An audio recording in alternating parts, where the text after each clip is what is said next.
Broadcast, please wait. There we go. Now I don't need to wait anymore. That's brilliant. Okay, so I know there's no game yet. I haven't opened it yet, so just give me a second. I have not.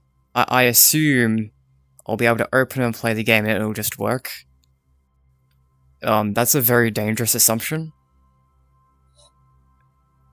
Phone, what? Alright, you're probably telling me I've gone live. Right, yeah, huh. That's probably pretty important. Okay, so now, once this starts... Okay. Get out of here, go to the desktop quick. Shit. How do I... Take me OBS. Let me put the game on stream, since it's on screen right now. Game capture. Hole pointed 2. There we go.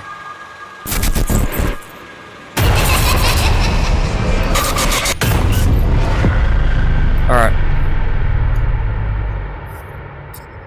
Done setting up stream? Not quite, I need to grab this off my desk. I need to put my chat up on my phone. I don't know how to get the chat up on, like, my screen. There's a way to do it, I just don't know what it actually is. She compared my notifications. Let's see my notifications, right? No, why would it be in my notifications? It only gave me a notification for it. Why would the thing it gave me a notification for be in my notifications? Oh my god. Okay. Now, quickly put this into my playlist. There we go. I'm going to assume you have, when this starts having audio, technically it's mute now, so who knows. Where do I put my phone? Up there. Sure. Good enough for me. Oh, hey. I was just putting my phone up there. Okay. If I realign this, reset view. Yeah, here we go. Ooh. Oh, this is a little bit stuttery. Okay. All the settings, probably fine. Subtitles can stay off. I don't play with those on. Man, can't crank up the jump scare volume. It's already on max. Grah. Turnstile. I don't even know what that means. Oh, it's been a hot minute since I've played this. Medium settings. Look, it looks like we're struggling, so we'll just keep on medium. There shouldn't be a continue, because I'm pretty sure this is a fresh save. Hi, baby. Hi, you three. And when I want to check chat, I can look over here. Yep. Hello, Dave Miller. 789. I'm really excited for this. So I've actually been anticipating playing this since a while back. I said, "Oh, your head's turned. Look at me." I've been playing through all the FNaF Freddy's games in my free time recently, and I think I tried to stream Freddy in Space 2. That went under, but I'm going to stream this because I never recorded this first time I played it. Because first time I played this was on a laptop, and my laptop was not good enough to play VR. I still played VR on my laptop, but it was like arse quality with arse frame rate. So there was no chance I was even going to record it. So if I could barely even run the damn game, and there was no chance I'm going to record it. So I didn't get to put this on my channel. So I thought I'd stream my repeat playthrough of this. So this is technically not my first time. I've played this before, but it's been a hot minute. And this is actually a game I really, really fondly remember, because even though I was playing it at like 10 FPS on lowest graphics settings, to the point where some of the minigames were like so difficult, like on lowest quality settings you can't tell the difference between any of the food items in the old chip screen. They're all just a blurred, like, mush. You can't decipher any of it. You can't decipher most of the colors in the makeover minigames. Low quality settings make some of these minigames a real pain, but I still enjoyed it. I had really fond memories of this game, so I'm really, really excited. I've been really looking forward to playing this. I've been looking forward to streaming this. So yeah, already I can just tell, just at the main menu, the quality is so much nicer now that I'm running it on like an actual computer. I can turn around and there's no black things at the sides of my screen trying to load stuff in. I can actually turn and look like normal. Oh, the other reason why I'm really excited is because I just came out from playing Scooter Breach, and Freddy Fred's Mega Pizzaplex is one of my favourite locations, and actually be here in VR is just so exciting to me. Holy Peak, hi JP Val. Crazy how this game is 2 years old already. You're telling me 2 years old. Alright, let's watch the thing. Is erase your existing game? I don't have existing saved data. It better not be erasing anything. I just ate the subtitles.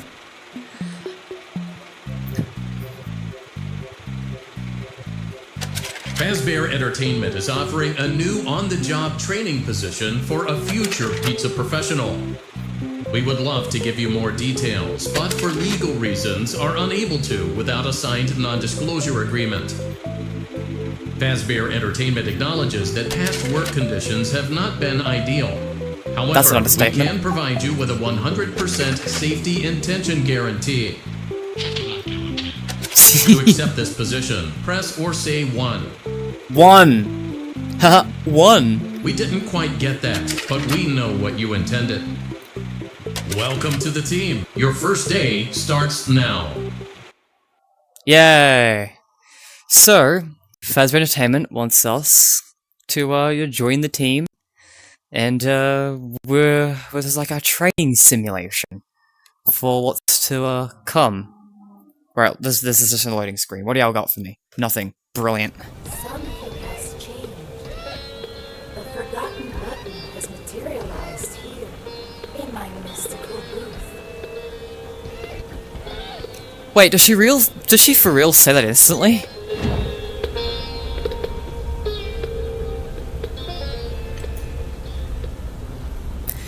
Okay, so I was actually curious about this. This is one thing I was actually really curious about. Is in the original game, this MCM button wasn't here. It got added later on to be the teaser update for like Secret of the Mimic. And I was actually really curious when she'd say this line. I assume she'd say it once you like beat like a couple of mini games or maybe access hard mode. But no, she just says it right off the start.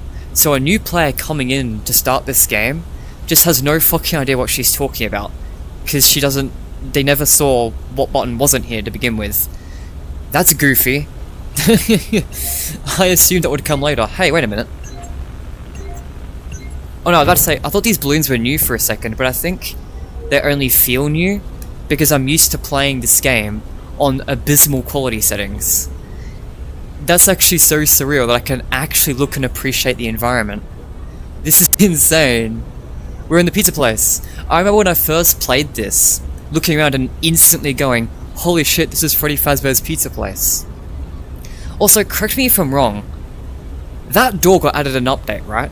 I could have sworn like the first time I loaded into the game, I was like, hey, wait a minute, there's no entrance. Isn't it like, didn't it used to be there? Because in the original Pizza Sim it was like the opposite side of the stage, but then Security Breach moved it over there for some reason. And then I'm pretty sure there's like an update that added that in. I could be mistaken. Maybe I'm just stupid and unobservant and didn't notice the big ass door there the first time I played it. But remember thinking, hey, wait a minute, I don't remember that being there at some point when the game updated. But I do remember instantly recognizing this as Pizza Sim. And I also remember like walking around. Okay, I'll grab this stupid thing. You're probably getting mad at me for clearly ignoring it. Grab this. Oh fuck! There's a thing here. Oh, my controller wasn't happy with that. Oh, okay. No, there's nothing here yet. We'll grab this. Yippee! That's for Candy Cadet later. Spoilers. Yo, see, okay, fun fact about this first aid station. I recognize these first aid stations from Security Breach. Here's the funny thing though. This is not the Security Breach thing. This was actually originally in Pizza Sim. I didn't know that. It took me replaying Pizzeria Simulator to go, hey, wait a minute, aren't these the first aid stations from Security Breach? And then I realized like, oh no, Security Breach was referencing Pizza Sim. Such a cool little thing, it took me way too long to notice. Let's eat. There's one other thing. A few other things. We'll grab this too. Do your eyes follow me here? Yeah, they do. The Fall Fest post that everyone talks about. Holy shit, I can actually see the arcade machine. I can't actually... Which arcade machine is that? Chat, can someone who has unhealthy screen brightness read that? That says... Well, it says Ash. Wait a minute. This is VR, I can walk the fuck over there. Clash of Clowns. Haha, I forgot I was in VR, I can just walk around the place. Oh, that's so great. Freddy's Cupcake Bonanza. And I remember being here. The first time I played it, I looked at all the different areas, and I don't think I could— you can't look through this, right? No. But I remember hearing this and being like, oh, that's the AR inhibitor from Ruin. I recognize the sound effect. And I was immediately like, oh, this is all an illusion.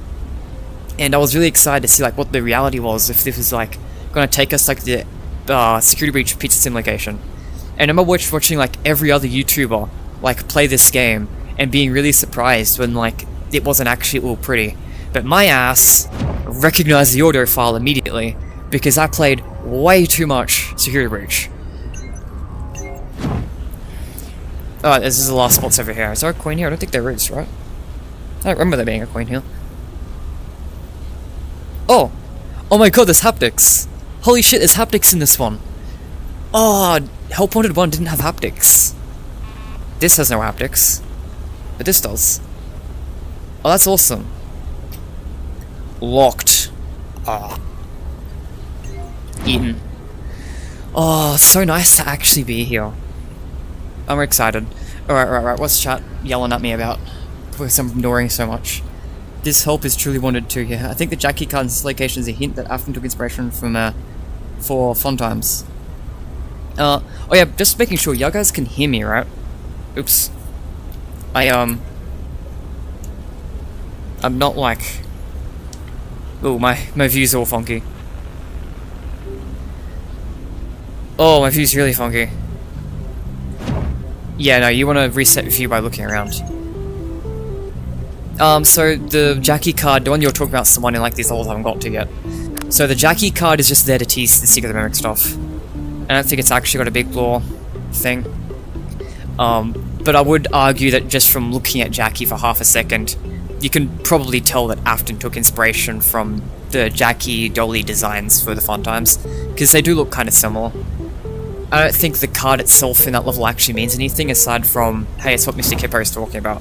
A gift awaits you in the distant past.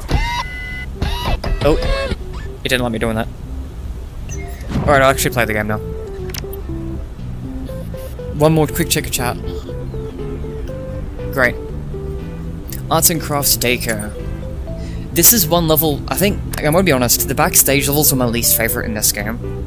So, let's just get these out of the way. But I do remember Son's personality in this. Get your hands dirty with paints, paper pals, and Superstar Daycare. This... I remember not being a big fan of Son, like when I first played Security Breach. I mean, they were alright, I guess, but I didn't really care for them that much. But, this level, like, really made their personality super fun. Copy the art exactly, use the dart gun to shoot the object on a time, so I'll be very upset. Gotcha. I remember it vaguely. Oh, I get to be in the Superstar Daycare.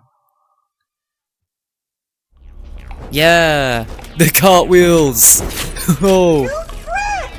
Welcome to the Superstar Daycare! You're just in time for arts and crafts! Now you just sit right there and don't move! I'll go fetch whatever materials you need, okay? Use that rubber dart gun to tell me what art supplies you need from the Fun craft shelves! Just point and pick! It'll be so much fun!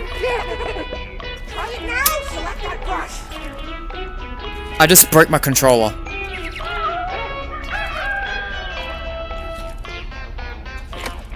Holy fuck. Are you serious?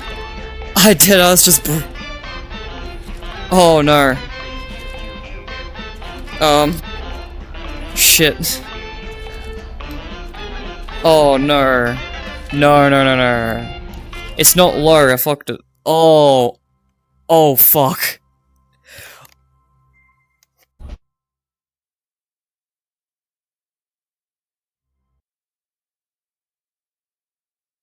Okay, so my VR just had big critical error symbols and it's now fucked. I'm gonna hopefully see if I can do some. Hopefully, if I can just restart this, maybe it'll be okay. Oh, this is not a good start. This is not a good start. Alright, we're gonna jump back in, hope it works.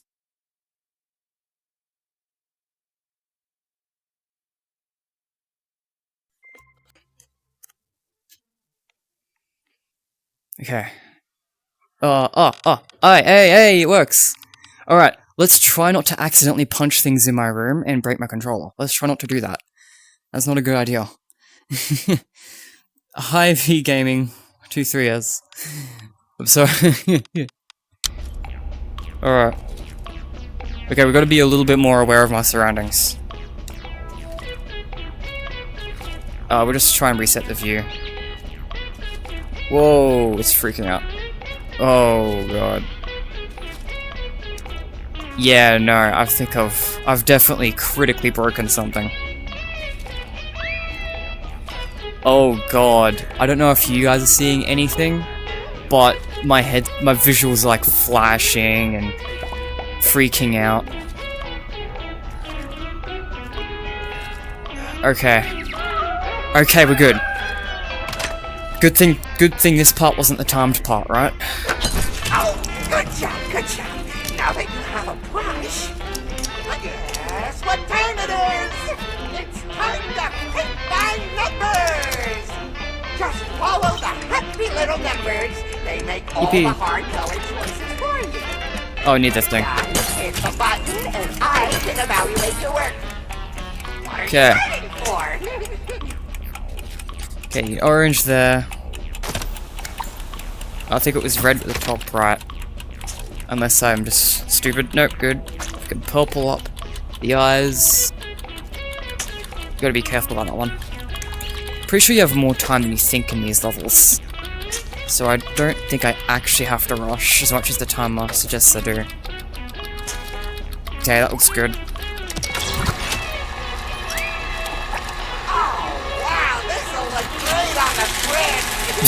Ready for your next project?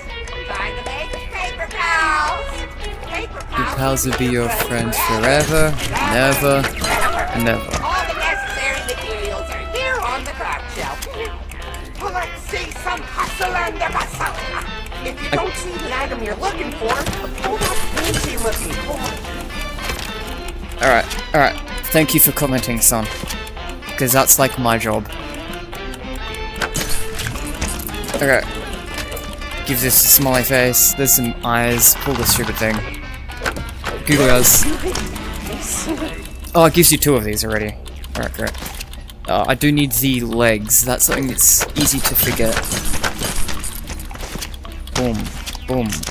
Oh, not the brush. Whatever. I'll come back.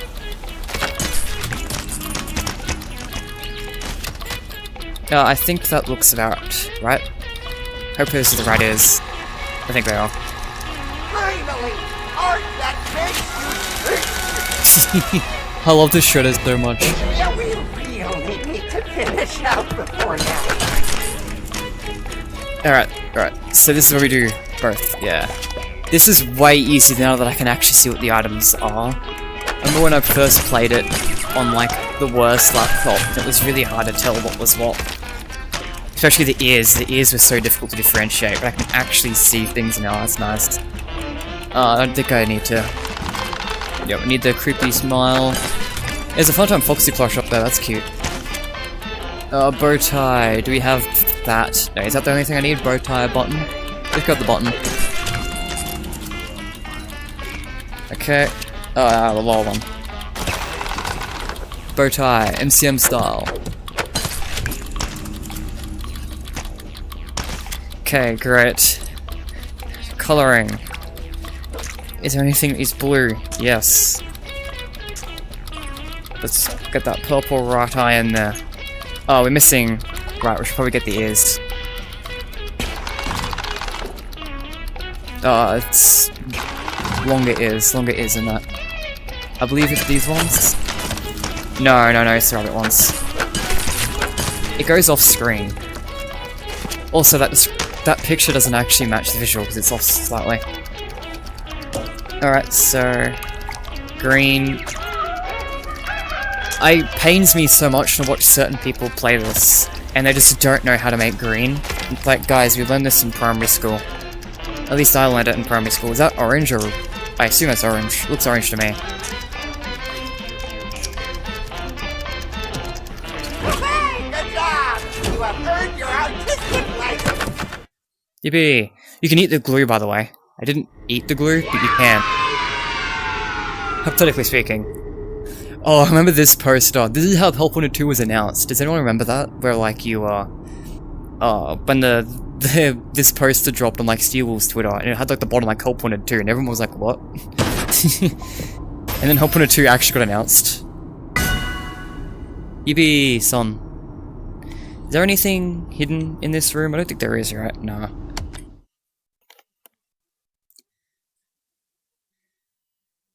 Okay, I'm just gonna make sure. Yeah, good. You got where. I had to double check on my friend. We can now put Sun on the stage. Yippee!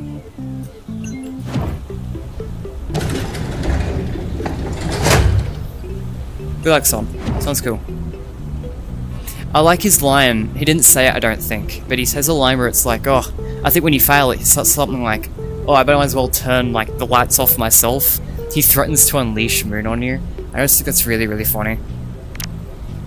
Staff Makeover. This one will hopefully be a lot easier.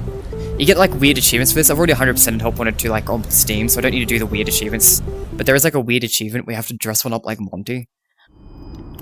Help the staff boss get ready for the performance, put the right makeup on. Don't forget the accessories. Yeah, easy enough. I say easy enough, but I remember struggling with this quite a bit. Ooh, I'm gonna try and... You must be the new wardrobe assistant. Help these staff this prepare sucks. for showtime. Hang on, no. They will need hats, That's through my glasses, wall. and makeup. Your task is simple. Match the headshot. Confirm readiness and your next subject enters. That's still Attention through to my detail wall. is key. Be quick about it. Do not make them miss their cues. Supernumerary talent can hold a grudge. It is best practice to stay on their good side. I didn't look for, collectibles. Is there collectibles in the previous one? There probably was. It's fine as Freddy's. Brown. Oh yeah, that's right. The pictures don't actually match. That's painful. Okay. So we have circular glasses, looks like that, I think. And the bee. Wait, is it just this? I don't think so, because that one doesn't look like it has a gap. So I'll just quickly check through. Yeah, it's these ones. But I say, it didn't quite look right. Are those white too? Is there different glasses I should be looking at? Nah. Places, please.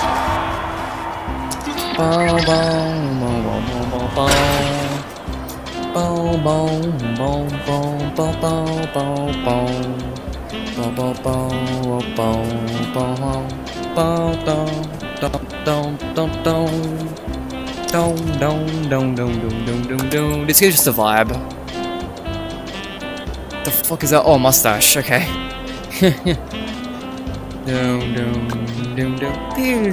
This is a song used in like the credits of Security Breach, right? Places, please. Man, you can't grab any dumb items. Oof. Boom. Boom. Oh, you need headphones, epic earrings. Gotcha, the fancy mustache. Oh. Oh yeah. That's drip. Places, please.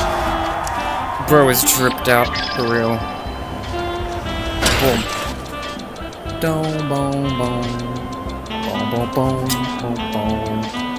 This game has, like, no lore. It isn't very scary. But it's just a vibe, I don't know what to say. Yo, he's capping. Glasses, that type of mustache. I think that's what that was. That didn't look... Oh wait. Is that also the mustache I need? I'll grab it and double check. I don't know if there's one that doesn't. Yeah, there is. That's what I'm after. Places, please. If you want. Got you. Got you. Okay. Boom. Boom. It's Chica I need. You don't need to wash it off in this one because the colors don't mix. Which is good because it'd be really complicated if the colors mixed. Now you actually do need these. You actually need this. Yo, you want all the ones this dude has. Oh, you want that one. It's way easier to see the items on an actual higher quality settings. I think that's it. Congratulations, Miss Yeah. Rose. Report to the man rock the log for your next shift. Hell yeah. What room is this, bro? This is a room that's not in the game. Stuff what, stuff what, stuff what. I remember this one. Give me stuff what's to this. Hell yeah. Boom. Maybe I know a little too much about this game. This is definitely unapologetically a repeat playthrough. How much did I miss? Hope is to Mimic. Hope 1 and 2 is underrated. Hell yeah. Hope 1 and 2 is awesome. I love this game so much. Hella fun. It's just a vibe. I don't know what else to say. 3 minutes behind, 2 times speed till you catch up. Not a lot's that Look, I've only played like 2 levels, not a lot's happened. Hello, Cans Corvitus. Do we really think Help is to Mimic? Oh wait, yes, obviously it is. What the fuck am I talking about? Yes, he is. Look guys, it's easy to forget things. I forgot, like, Ruin, even though I played it last night. Or actually, I should say I played it this morning because I started playing it like midnight and then stopped like 4 or 5 in the morning. Oh, come on, tell me I can aim it backwards if I have good aim. No? Oh, I can, I totally can. Yeah, hell yeah. That was actually quite difficult. Hey, can you walk around in VR mode? No, not really. You can, in flat mode, you can actually walk around the space with WASD. You can kind of walk around by like literally walking around your room, I guess. But, nah, it's not the same. Let's say hi to Woxy. Depends. Just got black and white sleeves because of the puppet. Charlie my goat. Hell yeah. No, but Charlie's like outfit in the film is great. Like, it looks good. It always like, I don't typically like it when characters in like Five Nights at Freddy's and like the ghosts like are designed like the characters they possess. To me, it always feels a little bit like lazy. It's like these should be characters outside of the characters they possess. So I always felt it doesn't always work me a little bit the wrong way, but Charlie's film design specifically is like really good. It's a lot subtle. It's very subtle. So I think it works really well in her case. She doesn't look like a human version of the puppet. She just has strapped sleeves. Looks normal, looks good, blends in well. Okay, let's say hi to Roxy. Glamour, prep Roxy for the main stage in the Glamour Beauty Salon. This is an area that does exist in Security Reach. Help Roxy get ready for a performance, match about makeup and accessories. Whatever you do, don't let Roxy get too angry, pay attention to her. Don't worry, that's not going to be an issue. I am very good at paying very close attention to Roxy. Welcome to my world-famous Glam Rock Beauty Salon. Here we make children beautiful, presentable, and socially acceptable. Right now, we have more important things to deal with.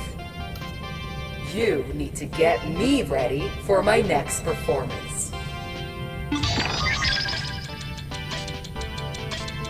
Oh shit, that's through my wall. Roxy, hang on a sec. Oh, okay, here we go. Thank you for being patient. Yeah, thank you. Boom. Yeah, these are good glasses. Honestly, fire choice.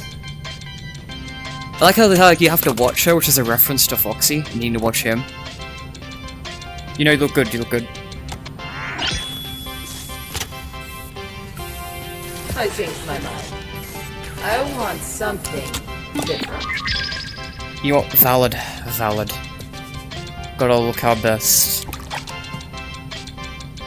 Oh, wait. Oh, yeah. I just wanted to go to paint her eyebrow. Alright. Oh, you want a black bow tie, some shades. Hell yeah. Oh. Colourful necklace. I believe these are the shades you wanted too. We're gonna ignore Bullet Trap, he isn't here. Why did... what else did you want? Black bow tie. Going for the Edwin style today, are we? There is no black bow tie. It's green you want. The thing just... Is that not a bow tie? What is that then? Is it a hat? Oh, what the fuck? Man, I didn't realize. That was awesome. Yeah. I didn't realize. I haven't seen any collectibles, and I know there's like 3 types of collectibles in this game. What?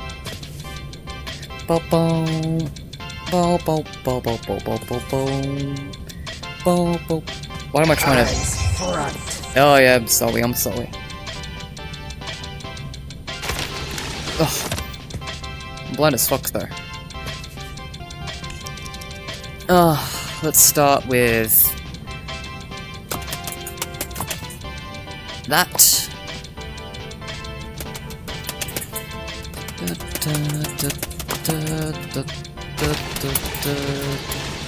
God damn it. I haven't memorized anything. Witch trap, pissed off.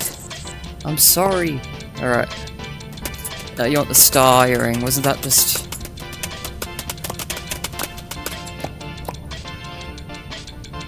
you want... circular... Where are they? Wait, I don't see it. I don't see the circular shades. Does anyone else see them? Oh, wait, they're fallen. Alright. Did that... Finally. Ready for showtime. Think. Energy. Always smile. The lips, the teeth, the tip of the tongue.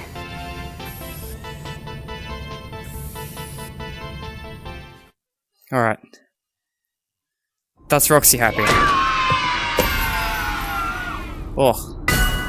I know I'm already missing items. There's no way there's no items in those 3 levels. Do you have to beat a level to get the item? Hey. Hey, there's a special gift for you on the stage. Yo, no way, really, Helpy? What if I didn't grab it? Would that piss you off? Do we rage bait Helpy and never collect the item? Hi, Roxy. Hi. Let's rage bait Helpy. Let's just not collect this stuff. Alright, that's inspired me to get the sleeves. Is the same kind of sleeve. Yeah, nice. I also have a glowing bracelet thingy that wear on the right arm that's set to green as tribute to Charlie's classics. No, that's sick. Yeah, nice. I don't have anything like that. How close am I? I gotta be really careful about touching things in my environment. I've already punched stuff over there like twice.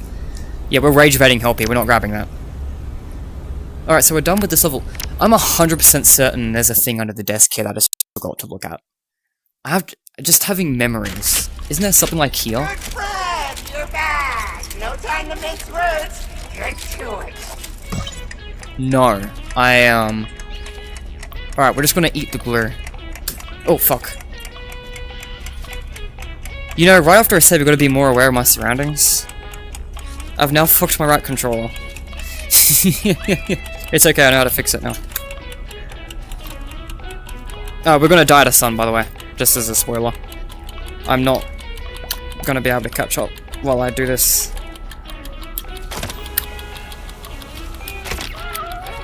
There we go. Yeah, I think I'll have to reset my view every time I enter a level, because otherwise I'm just gonna keep hitting stuff in my vicinity.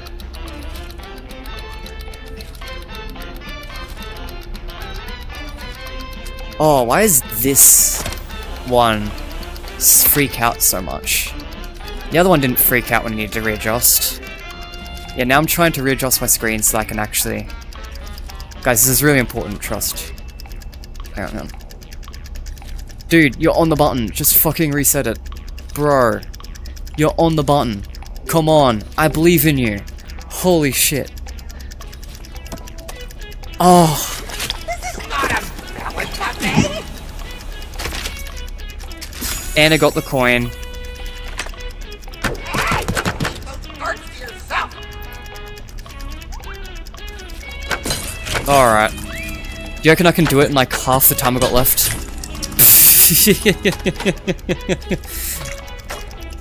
It'd be really funny if I did it, but I don't think I'll be able to. It's just I don't want to sit here waiting to die. Yeah, there we go, that means I'm out of time. Alright guys, you ready for the jump scare? You stay in timeout until your parents arrive. There we go.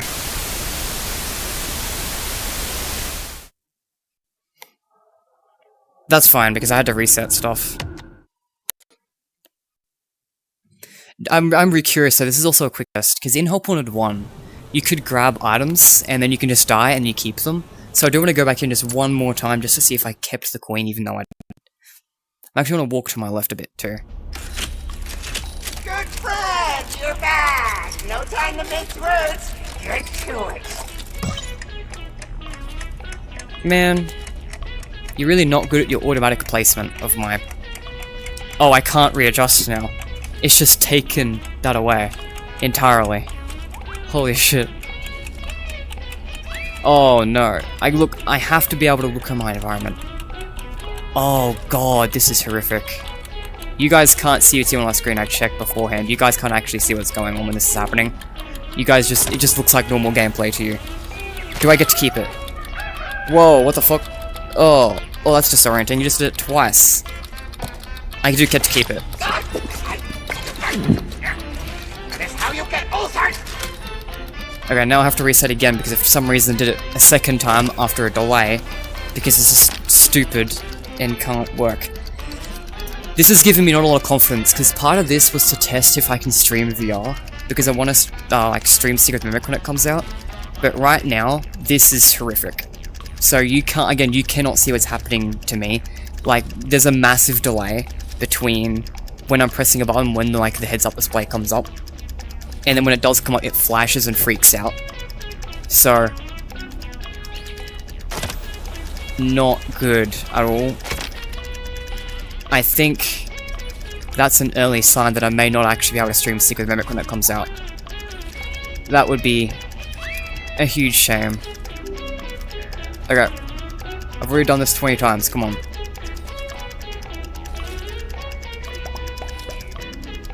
Done freaking out? Yeah, okay, but now I'm dead though. God, that's horrific. I can't actually really play this. Honestly, just kill me. I'm be dead ass.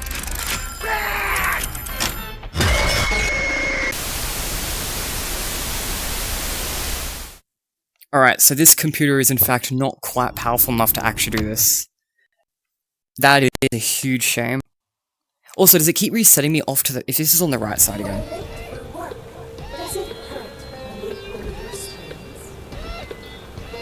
Hey, that's the line I saw people talk about on Reddit that no one's fucking hears. You are late for work, does it hurt when they pull your strings? That's the... I heard people talk about that line, but so many people don't get the line. What the fuck does that even mean? It's not for anything. Alright, I'll check it out. I'll get back to actually playing like normal in a second. Hit the glue. Yeah, where's casualty? Everywhere, little tribute to the public, to my favourite character. Yep, I don't know what the fuck is Pro doing. Sorry. Yeah, I was trying to test, so... Yeah, the issue is... open the gift, don't make me ask again, we're rage-baiting Helpy. Yeah, so basically, in VR, so, you know, I'm in a real room in real life, right? So I have to try and make sure I don't, like, hit walls, hit objects in my room. So, like, because of that, every now and then I have to, like, realign myself and press a button to reset my view so that I can, like, be in the center of the in-game room without, like, hitting a wall in real life. The problem is Sometimes when I do that, like in that level particularly, it didn't do that in the Roxy level when it did that, but on that level when I did it, everything just shut itself on my end and it didn't really work properly and it reset itself at times, like when I didn't press the button and weirdly later with a delay, and it was just horrific. As you guys couldn't see any of that, it only streams the game window for you, but like the heads-up display on the Oculus has issues there. Anyway, we're done with backstage. We've got the coin. That's all I really cared about. Wanted to test to see if I got to keep that. Food prep. Oh, Chips, this is a level I had really fond memories of.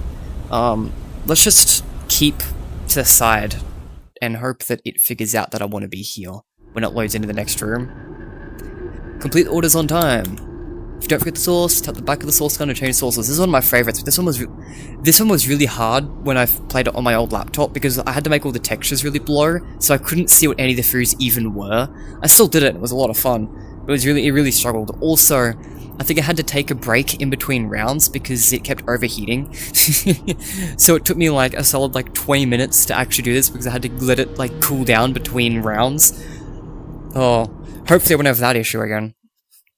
I shouldn't, but, you know, always gotta be wary considering it's already kinda crapped itself a little bit today. Come on, where's Head Chef Bot? Where's my goat? The goat!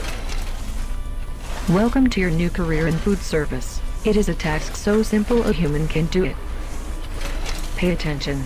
I am only going to say this once. Step 1. You will receive an order which tells you what food to prepare. Step 2. Make that food. Step 3. Place the food on the serving tray. Do not forget the sides and drinks. Step 4. Ring the bell when the food is ready to be delivered to a hungry guest. Receive a new order and the cycle repeats for the rest of your life, or until you get old and are replaced by someone younger. Get the orders right or you will be severely reprimanded. You have been adequately trained. Now prepare for the dinner rush. Okay.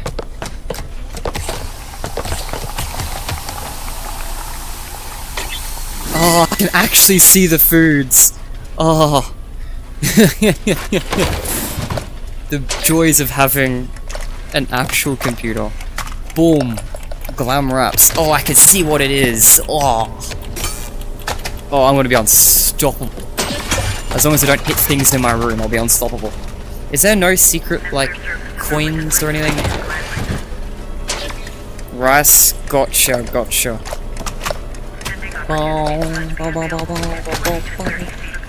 A back quarter circle. I do enough of those Street Fighter motions.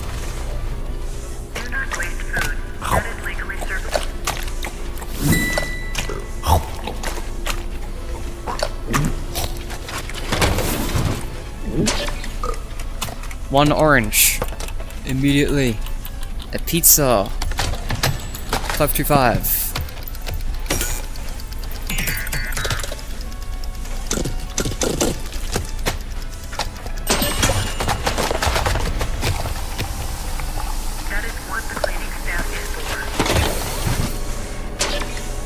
One sour lime. What is Fiesta pizza? Hot sauce.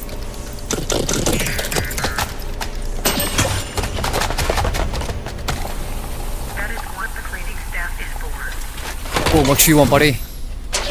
Orange. Got you some orange. Got you some pizza. Shut the fuck up. Oh, fuck.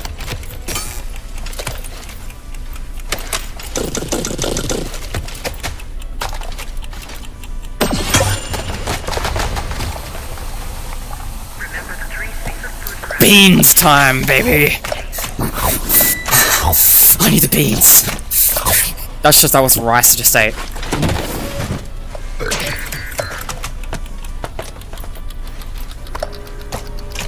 Have the rice, I've been eating out of that packet all day.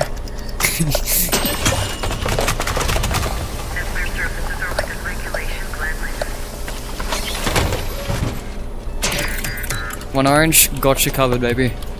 Oh, you want a second orange? Greed. Fiesta pizza. Bro. My depth perception. Guac and hot sauce. This is a sin.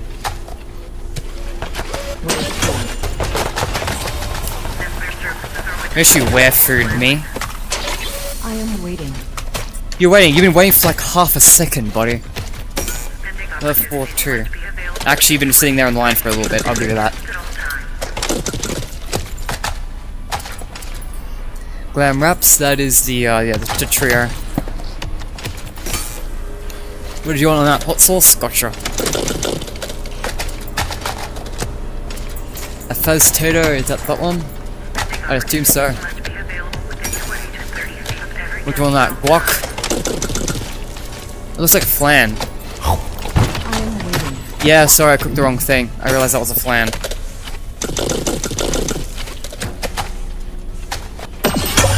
My apologies. Okay. Take bean break.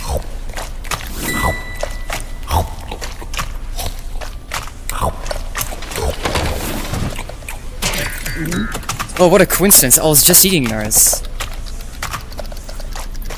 It's pizza 241.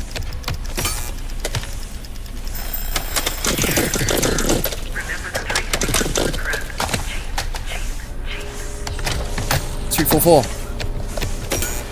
Do you want anything on that? Guac, gotcha.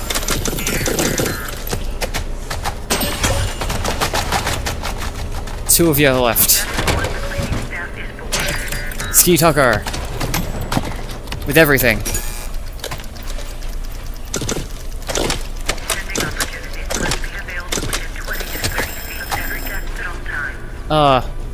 You're another... Yeah, I know. This is why I'm unemployed in real life. 215.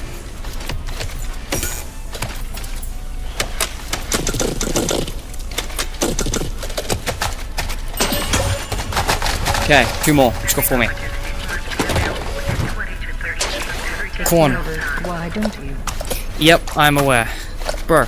Oh, it's I was upside down. My apologies. 5, 2, 3. Nacho cheese. That's my flan. 5, 2, 3. Hot sauce.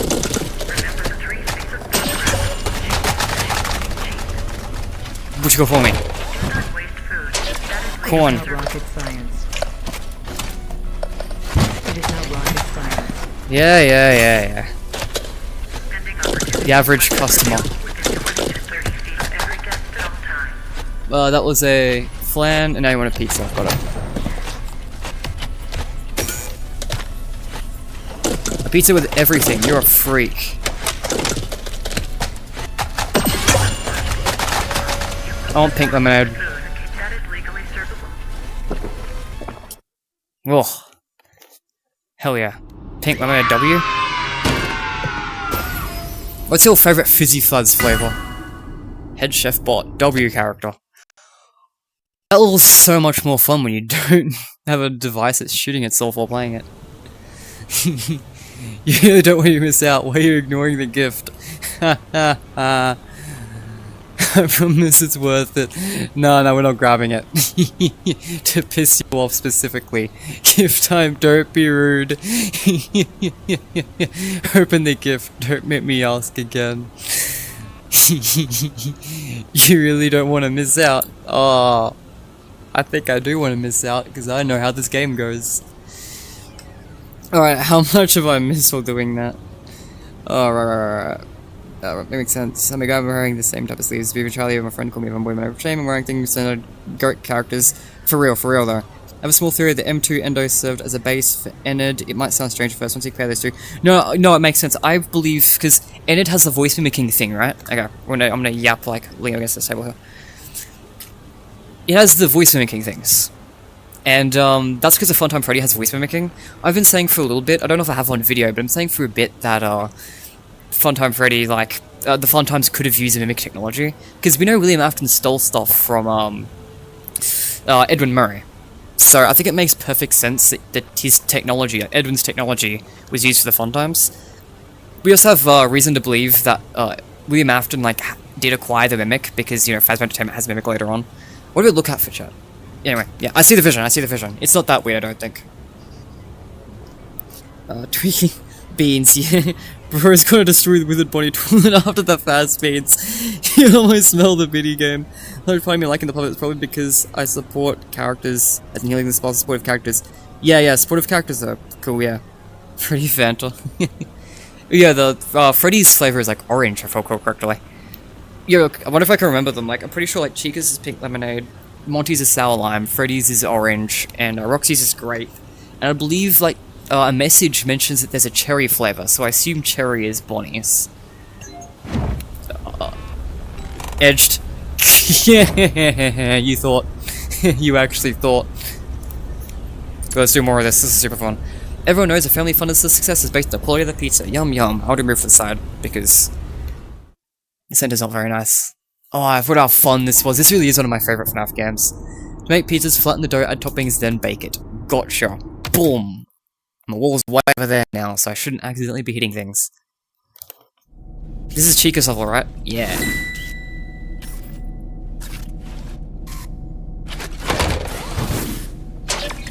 Pink lemonade. Oh, I didn't prepare. Is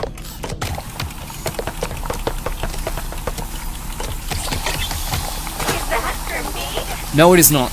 Pizzerito. Fuck am I doing, dude? Tomato. Where is the sauces? Shit, I'm sorry. Fuck. Oh god, I wasn't ready for this. Shredded cheese.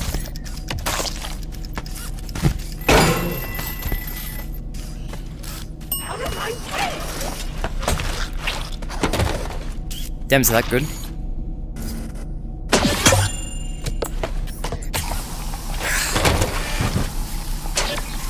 Sour lime, that's a good choice, pizza, regular ass pizza. Smells good. Okay, you want...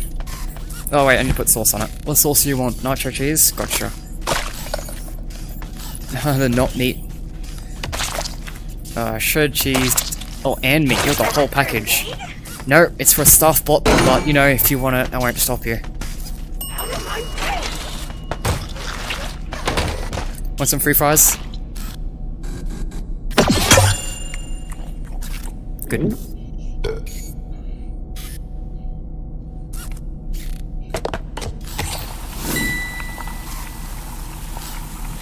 Okay, what you want? A soda-oni? Fair enough. Actually, no, that's not fair enough. A pepperoni soda? What the fuck is wrong with you? Is that for me? How's the sauce? Oh god. Shredded cheese, not meat. Oh, that's just a regular pizza, right? No, it's a pizzerito. And now you want a salad? Bro wants a salad. Tomato.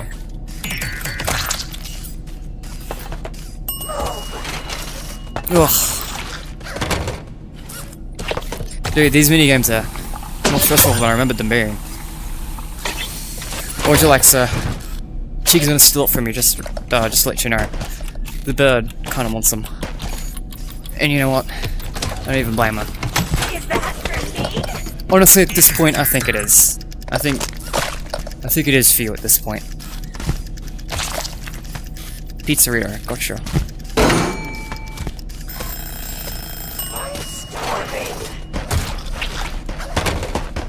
Hi. Is it good? Well, she let me live, so I assume so.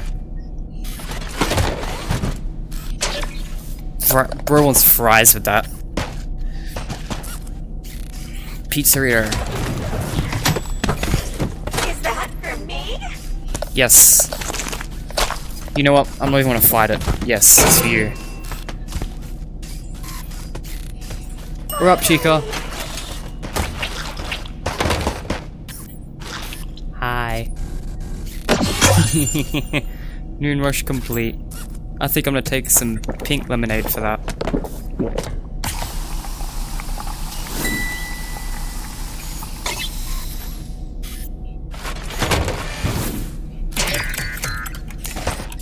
Fries! Another fries. Bro wants 2 fries. Pizzerito.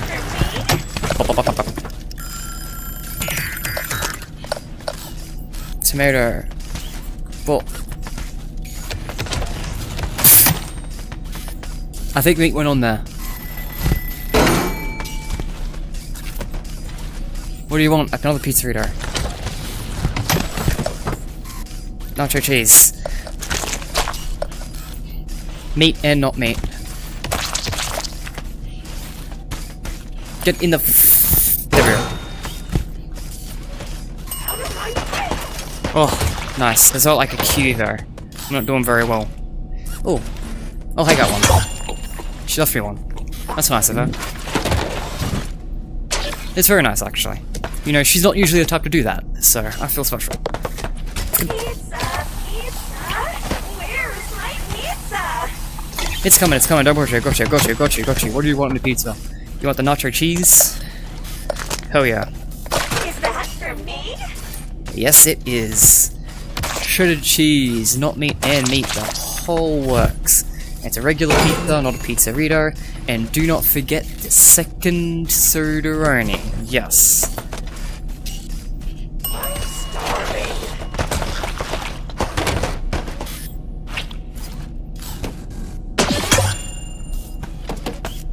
Oh man. Okay, what do you want? Fries. We'll take that one off your hands. Is that for me? Yes, it is. 3 fries? Damn, you're really in the mood for fries, huh? Tomato. Oh, shit. I accidentally grabbed the... Oh, that's everything, right? Yeah, meat, not meat, shredded cheese. And it's just regular pizza.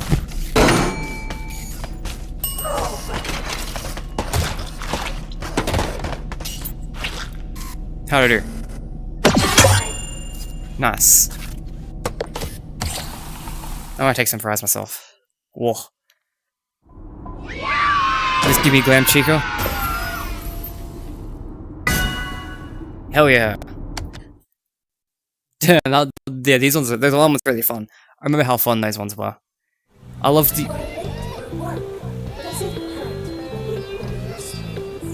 She said it again. You're late for work, does it hurt when they pull your strings? Has anyone actually, like, got any theories for what the fuck that's about? Because her lines are usually pretty important. But, like, I don't know if people have actually solved that one. Hey, it's 12 AM. Hey, that's interesting. Is it going to end at 6? Curious. Alright, how much of chat have I missed? Play favorite remnant. Cherry cola would go hard, yeah. The blob is supposed to appear in... Yeah, I heard about that. Notice that Enid lost human-shaped baby was removed. I think she was controlling M2 in Enid and used it in her new body. Oh yeah, baby still has a claw hand like M2. Yeah, well her claw arm's probably from her claw from inside her body. The puppet is my absolute goat, hence yeah. The daycare attendant, the close second. Yeah, he's pretty cool. Temporary cook. Who's pulling the strings? Right? Does it hurt when they pull your strings? This isn't the only time where this game mentions like a vague them. Because there's also the line that comes at assist location levels we'll get to a lot later, where it's like, they are watching. And it's like, huh? Hey, the music's fading out. Man. And that's the last of that, right? Yeah. Well, I'll get the hard mode later. Ooh, cold storage. Yeah, this is our one level with Freddy in it. Birthday time, Glam Freddy requires assistance delivering a very special ice cream cake. Oh yeah. Use a heat gun. Yep. I vaguely remember this. I haven't found like any coins. Phoebe, hi! Hello? Is someone there? I just robbed you. My ocular fluids have crystallized. No, I am that's unable not. to process your appearance. Although we have just met, I know I am in good hands. After all, you are a Fazbear technician, are you not? Yes, I am. Please retrieve little Jimmy's birthday cake and place it on the birthday cart. However, I must warn you, due to extreme temperature fluctuations, I am not quite myself at the moment. Do be careful. Not quite yourself, bro, you're frozen. Alright, so we need to fix this first. Oh shit. Okay, good thing that respawns. It's a... Okay, that was a little clunky to do. Alright. Okay. If I recall correctly, do this, but not enough to... Is it just me, or is the room getting hotter? Bad.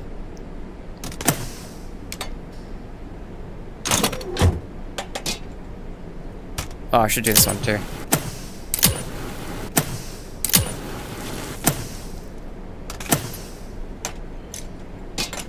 Circle. Circle.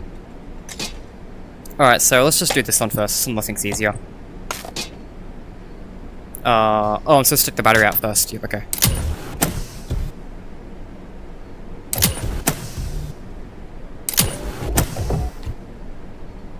You're okay, buddy. Stay with me now. We're gonna get you in all good. You'll be all good after the end of this. Replace your battery. Yeah, what kind of battery is this? Faz power. That sounds horrific. This would probably be like cheap garbage batteries. No wonder you're in trouble. Do I need to do? Yeah, I don't have to cool stuff down. I vaguely remember that. This. I prefer not to mess with stuff.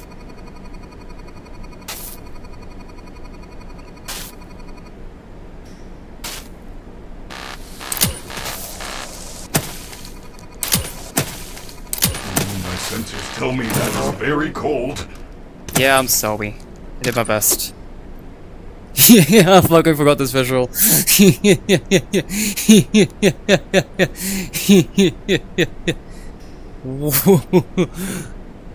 I'm sorry, that was cruel of me. I know you're in very big distress right now. You're in big distress. I'll try and remain professional. Hi.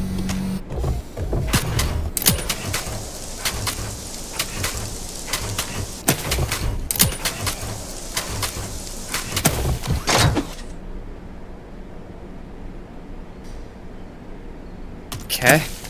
I think I grabbed it. Or pushed it in. Whatever. Alright, we'll put this somewhere careful.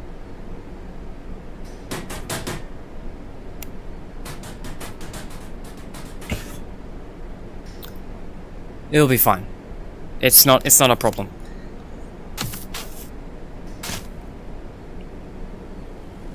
Don't I have to? Yeah.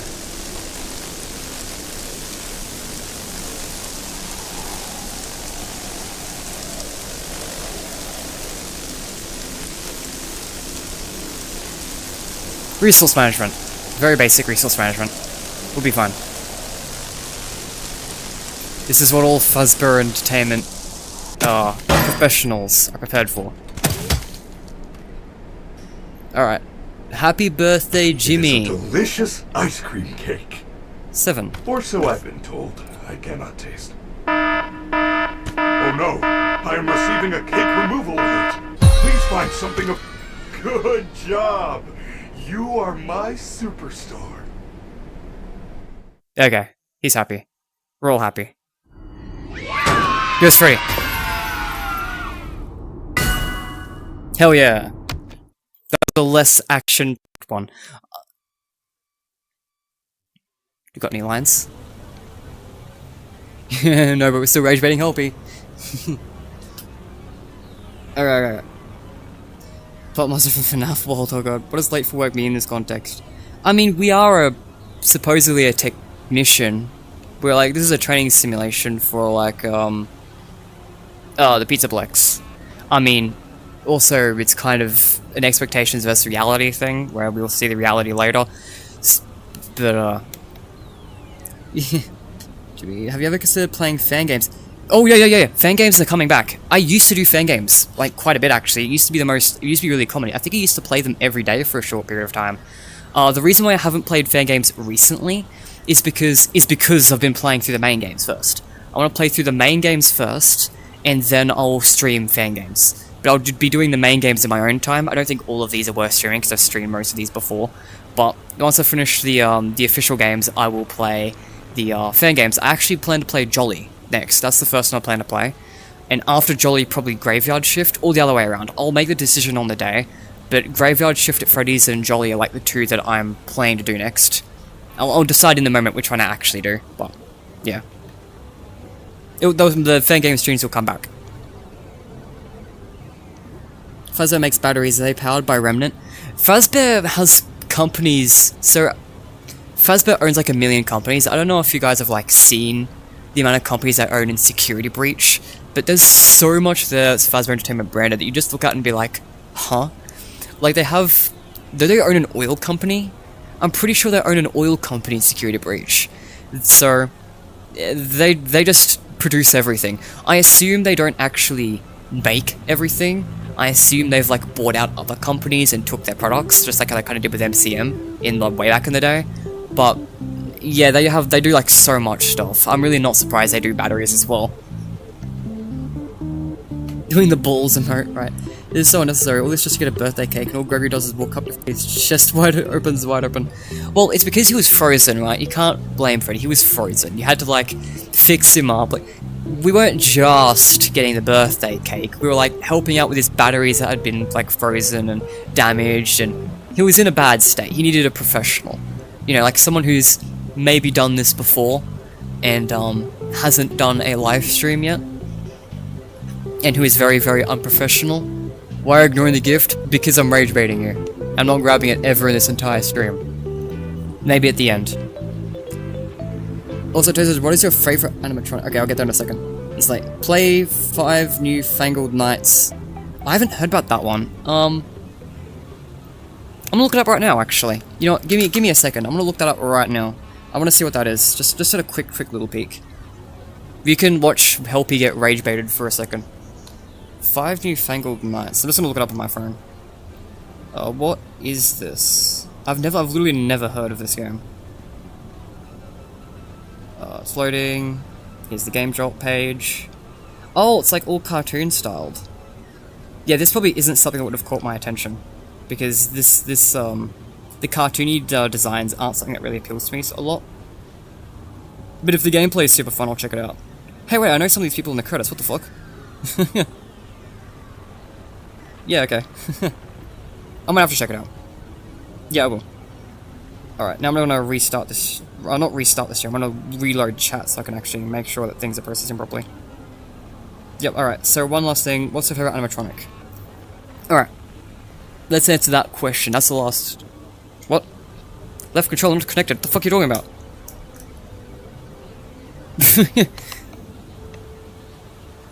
Oh, is the batteries dead? Oh. That'd be a bad time. Oh, yeah, my battery... Oh. Can you guys, give me, a second? My left controller's batteries are apparently dead. I just want to quickly check on, my Oculus app, just to double make sure. Bro, it's 40%. It ain't that dead. It ain't that dead. You can deal with it for a bit. I'll replace the batteries after the stream. You can deal. My favorite animatronic, though. To finally answer that question. There's a lot of tough contenders. There's a lot of animatronics in this franchise that I really love. It's actually one of the appeals of Five Nights at Freddy's for me, is like all the characters and stuff. I think a lot of them are really cute, a lot of them are really compelling. I think when it comes to like my favorite, though, it would probably have to go to like maybe Roxy. Maybe Roxy. I just realized I haven't put anyone on the stage recently. Look at the goat. Yo, the goat. But yeah, maybe Roxy. I think Roxy's got a really... like, I feel bad for Roxy, right? I kind of relate a little bit, because she's very, like, subconscious of herself, or self-conscious. I don't know exactly what the term is, something like that. And, you know, when you hear her, like, crying when you've, like, ripped her eyes out, it's like, oh, she starts sounding, like, a little bit intimidating, too, when she becomes, like, shattered. And just kind of, like, yeah, I feel, like, bad for her, but also kind of, like, think she's really, really cool simultaneously. Which I think she works really well as a character. As I said, especially, like, a shattered design. Like, no diss to, like, regular, like, whatever design this is, regular but dirty. But, like, her shattered design's the cool one. her ruin design makes it look too, like, cute in the face. I like the creepier design more. This game actually has a unique one, where it's like the shadow design, but with a more screwed up face, which I think looks really cool. We'll get there later. Of course, I've been put on the stage. Hi, Chica. But yeah, I think the security breach animatronics are really good because, like, they have actual personalities. They aren't just a cool design, right? They have an actual personality. And sometimes it works to their benefit, and sometimes it kind of works to their detriment. But ultimately, I think, like, Roxy, I think, consistently works really well. Chica's works really well, too. I love when she, like... She has a really... She cries as well. I always feel bad for the characters, they just start crying. Chica's is really subtle. And I remember, like, hiding in a hiding spot, like, one point, I think, in the Chica's bakery, the cupcake bakery. And, like, hearing it for the first time, and being like, oh, I didn't know you did that too. Oh, I'm sorry, Chica. But it makes you feel like more emotionally connected to the characters and they have actual personalities. That's a cool pose. Is that supposed to be his holding the microphone pose? I think it is. We'll keep Freddy on there because he's the main character. However, I do prefer like the creepier design. Like design-wise, I think the creepier ones work better because this is a horror franchise. So characters like Nightmare Fredbear was always one of my favorites too.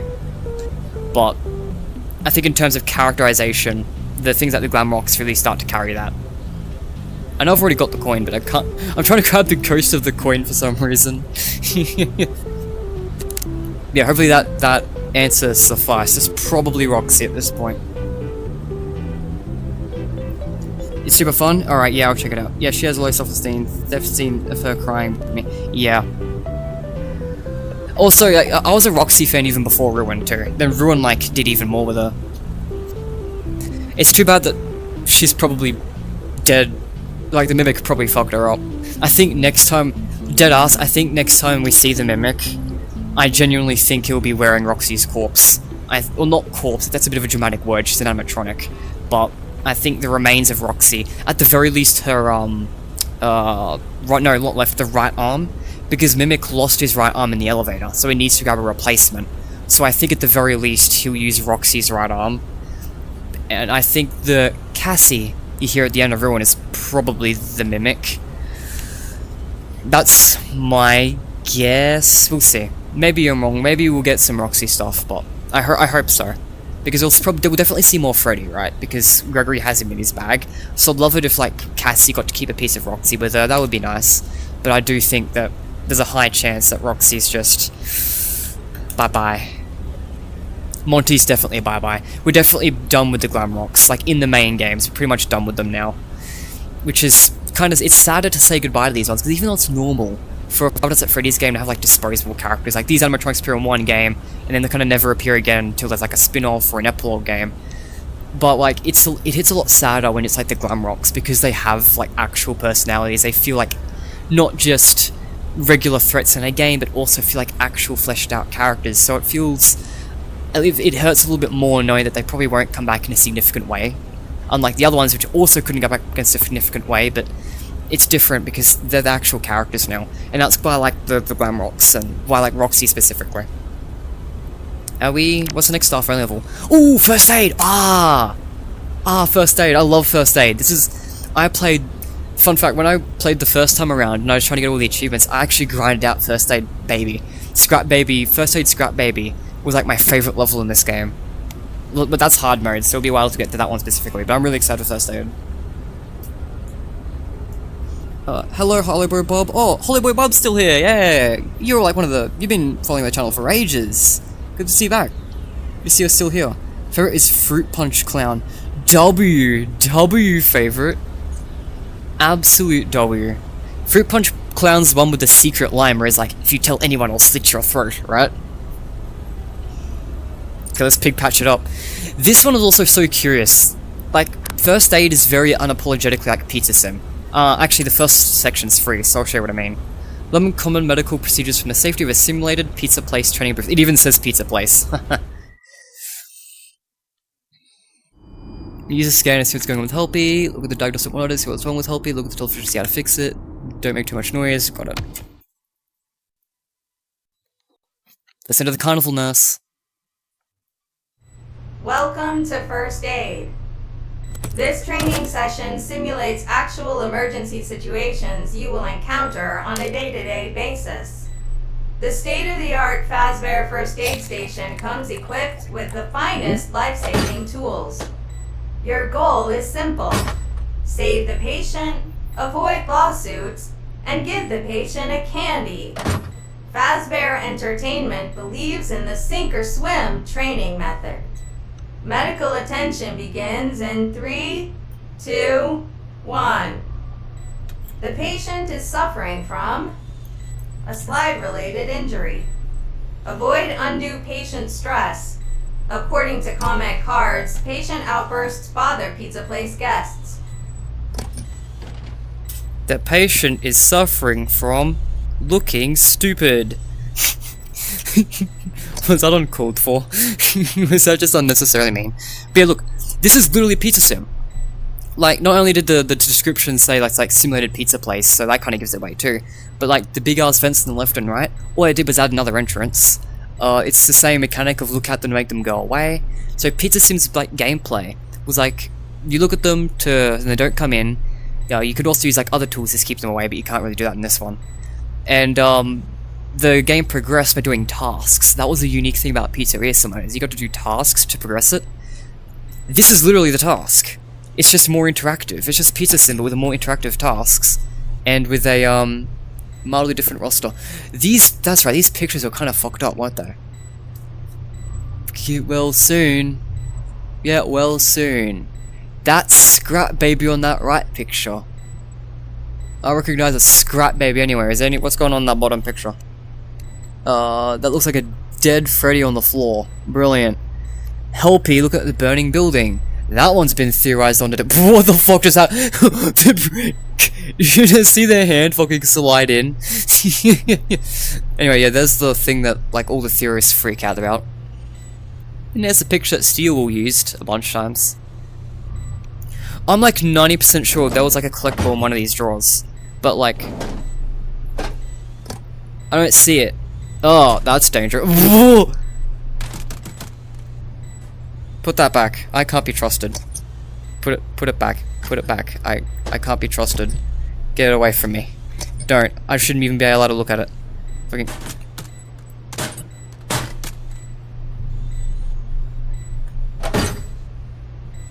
So I used to have a mod when I first played it, where it had like it replaced the advertising. In the later levels, there's advertisements appear on the screen, which is again another reference to Pizzeria Simulator where it interrupts you with ads.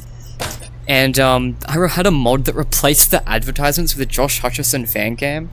But unfortunately, I don't think it works anymore, because I remember when the game updated, and that mod just broke a lot of things about the game, and I don't think the mod ever updated, which is a big shame, because I thought it was really, really funny, and I'm not gonna lie, if it had worked, I would have played this entire game with the mod still on. Alright, now the actual gameplay of this. Oh yeah, also the carnival nurse being voiced by Heather Masters. I remember when everyone was like, oh, Nurse Dolly is gonna be the carnival nurse. From Secret of the Mech. But then, you know, it's the same voice actor, it's a nurse, but then it...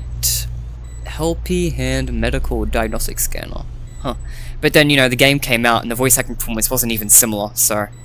It's also weird because I'm pretty sure this... God damn it, I can't look at it now because it's already opened.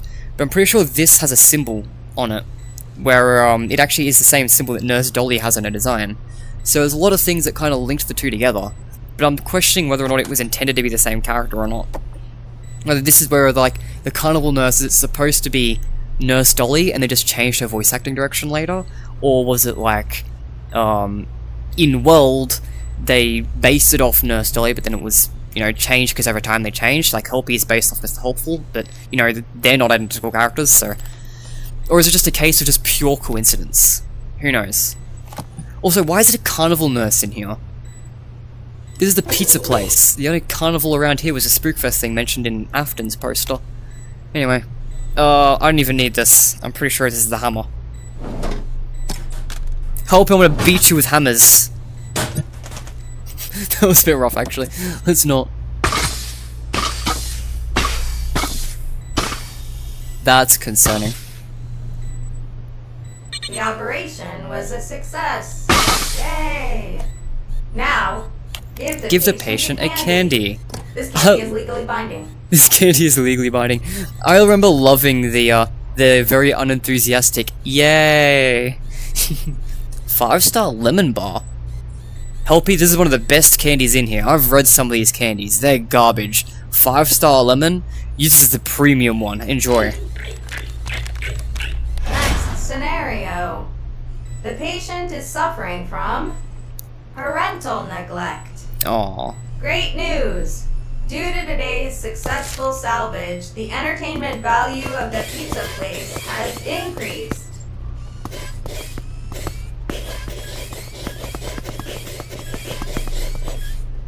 Is that not... Oh, right, the other hand.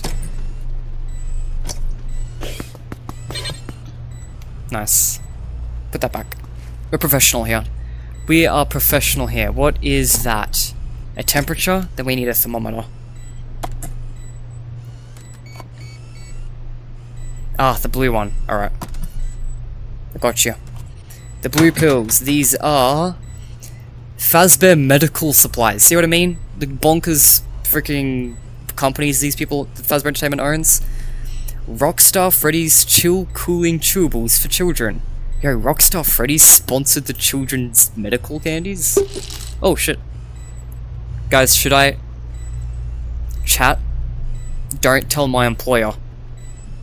But I'm eating the Rockstar Freddy's chewable chill cooling candies. Oh! Oh! It tastes like 5 coins. Just slid down my throat. The operation was a success. Yay! Now, give the patient a candy. Have a lollipop, This candy buddy. is legally binding. Somehow this lollipop is legally binding. Next scenario.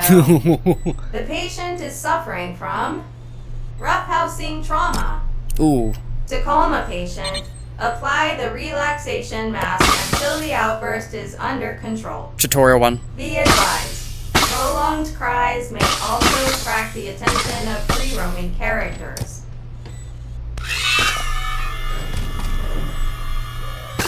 Yeah, it's Pig Patch. Oh yeah, I wanted to talk about that. I forgot to because I rambled about other things.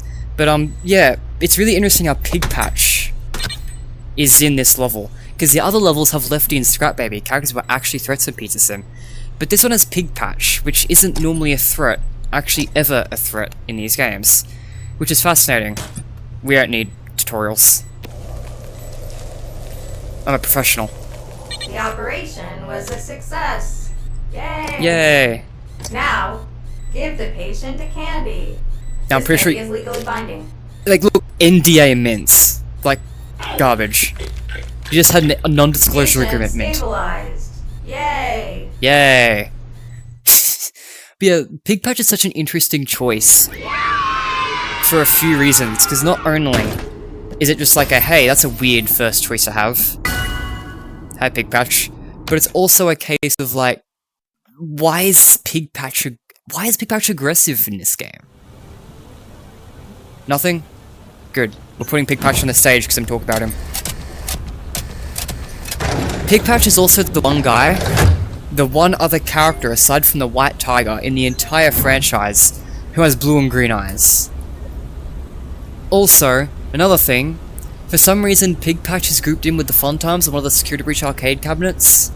It's like his Fun Time Fantasy arcade cabinet, and Pig Patch is on it with the Fun Times.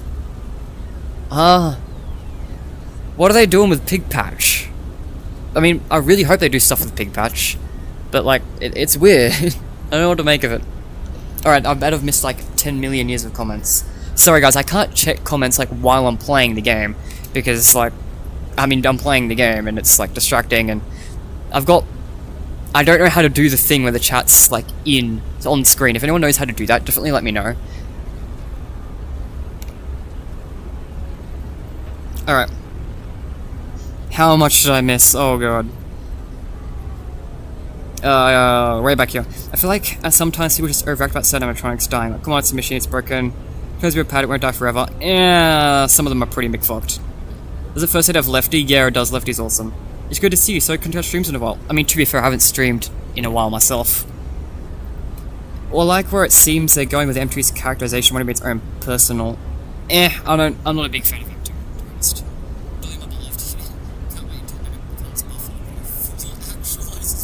Warm.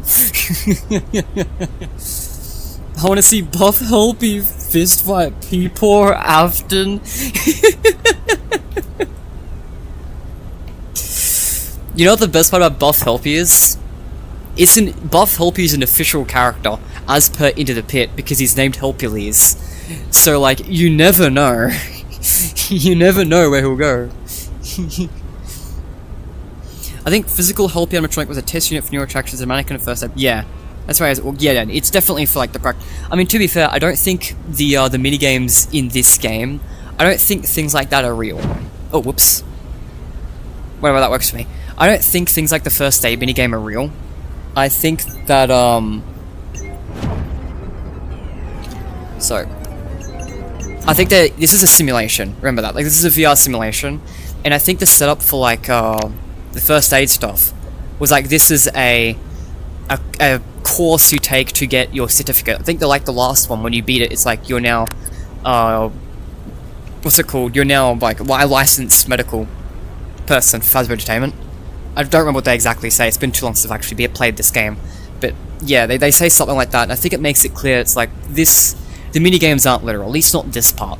Maybe the hard mode, I always saw this game as like this expectations versus reality. Like, this part's a training simulation, what we were prepared to do, what we were trained to do, is all a simulation, and then, you know, you get the part later on where you see what the pizza is actually like. It's all in ruin and horrible, and it's nothing like what we actually trained for. So, and even then, some levels I still don't think make sense to be real, like the first aid scrap baby level. I don't think we actually did that. Oh, okay. Hello, what's your favorite mode? Mine is drinks for the stuff. Oh, like the these? I don't know. Food prep's really fun, but it's only 3 levels. Fazcade's got a lot of really fun minigames. I like the problem is, it's really hard to say what my favourite mode is. I know it's not backstage, but basically all the others I really love. Probably not Ticket Booth either, to be fair. I like Ticket Booth, don't get me wrong, but there's not that, I mean, it's only 3 levels as well. But those are bang, I mean, Carousel's pretty banger though, but I don't think Carousel alone beats some of like the combinations here. Like, food prep's really, really fun. The first aid levels are really, really fun. The Fazcade is a bunch of fun minigames. I like the Sister Location ones. I didn't even like the original Sister Location, but somehow they've turned Sister Location into a good game here. Like, props to Steel for that one.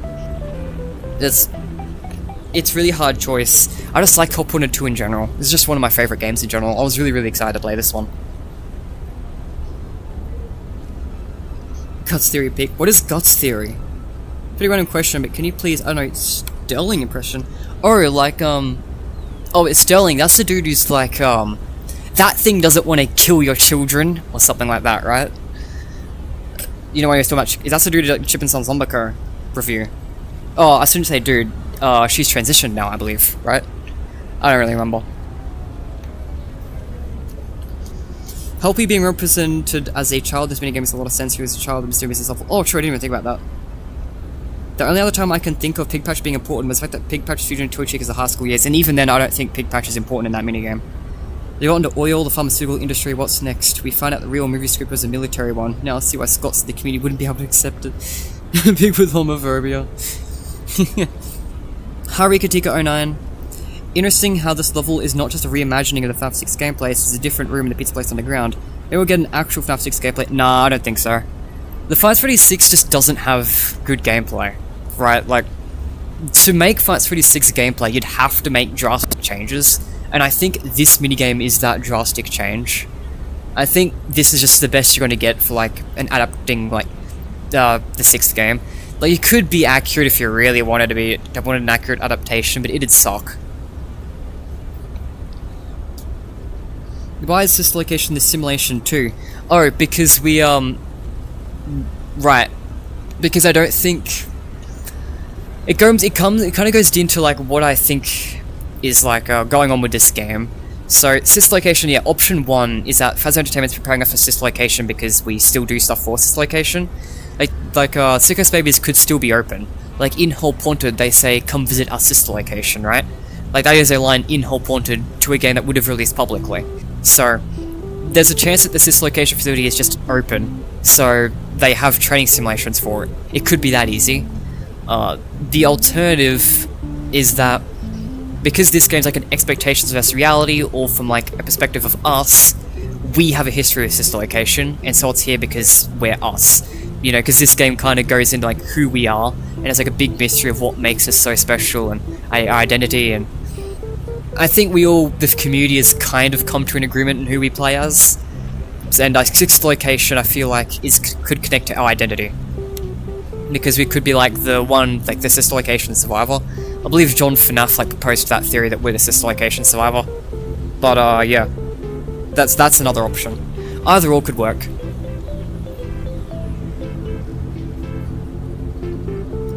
It's a pity that we never got the full FNAF Sister Location VR, FNAF Pizza Sim. I think Pizza Sim is very easy to implement.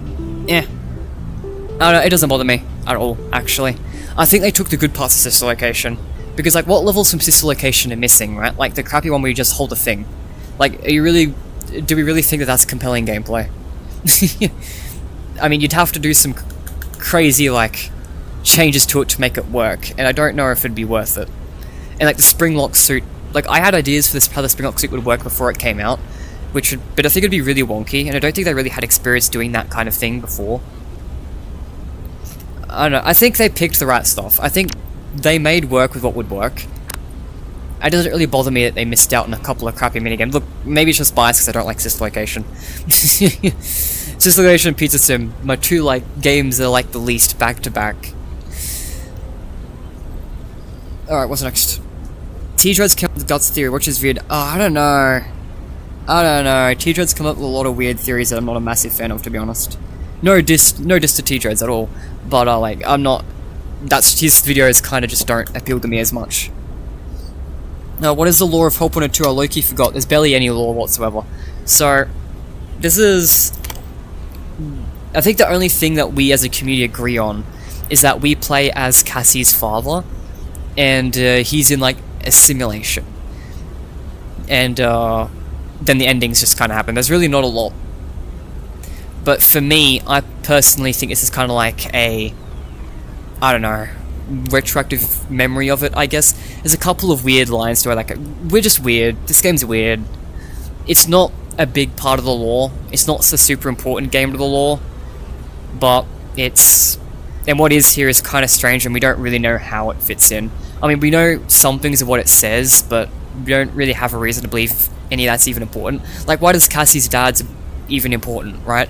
Like, even if this is the one thing that this game tells us that we actually agree on, why does it matter? Like, our character's cooked anyway.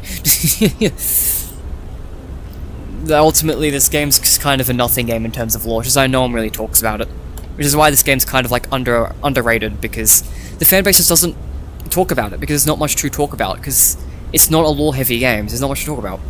But, you know, most people who have played it will agree that this game's really, really fun.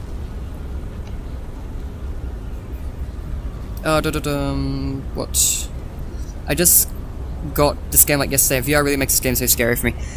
Man, yeah, there's some levels... yeah, VR's awesome, right? Like, when it comes to horror, VR is unmatched. Like, even the most tame of horror is scary in VR.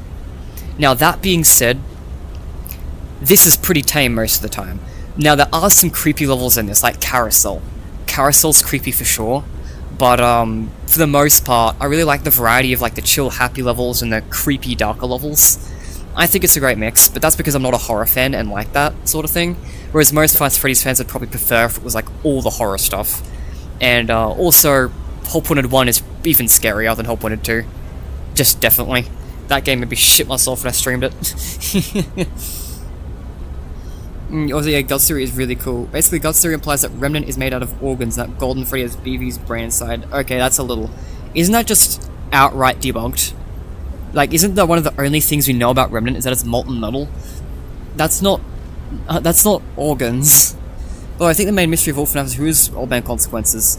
I I don't really think that's important. I don't think people think Old Man Consequences is some other character. I think Old Man Consequences is just himself. Like, I don't think there's a bigger mystery on, like, oh, is Henry Old Man Consequences, is Edwin Old Man Consequences? Like, I think it's just him. I think he's some sort of entity that's just being involved here. I don't think there is a bigger identity there. I could be wrong, but I never found any compelling reason to theorize on that in the first place, personally. That's the name of the Southfire, the weird sex baby thing. Oh yeah, that's right, because you hear the weird crushing sounds when you're with the parts of service. Yeah, I forgot about that. Treads can actually cook when he's not Andrew brain-rotted. I don't know. Not my thing. Most of his theories are really out there. And that's not to say they're bad, like, we need out there theories, right? Because Five Nights at Freddy's itself is out there. So it's not like I'm saying out there means bad. It's just, his theories are out there, so they're really hard to take in for someone like me. And I kind of look at a lot of his theories sometimes, and I feel like most of his videos are a lot of big reaches. And I understand why a lot of people find that compelling, but for me, most of his videos don't seem to be compelling enough for me. But that being said, you know, we need theorists who do go out there and do think things like that to get on the mark, because theorists like him, the best part about theorists like T-Dreads is that he catches on to connections that no one else catches on to, because he's trying to draw, that's his whole thing, he's trying to draw these niche connections no one's thought about. And yeah, a lot of the time, it's a reach, it might not be compelling, but then you do get the odd theory where it's like, hang on a minute, you've just solved something like no one else has solved. And then all of a sudden, you've got like a big common consensus theory, right? There's been a couple of, I can't exactly think of any off the top of my mind that have been felt like that. I know there have been at least like a couple of instances though when a really crazy theory has just been the answer. Like, I mean, I guess the first thing I think of when it comes to that topic is Pop Goes.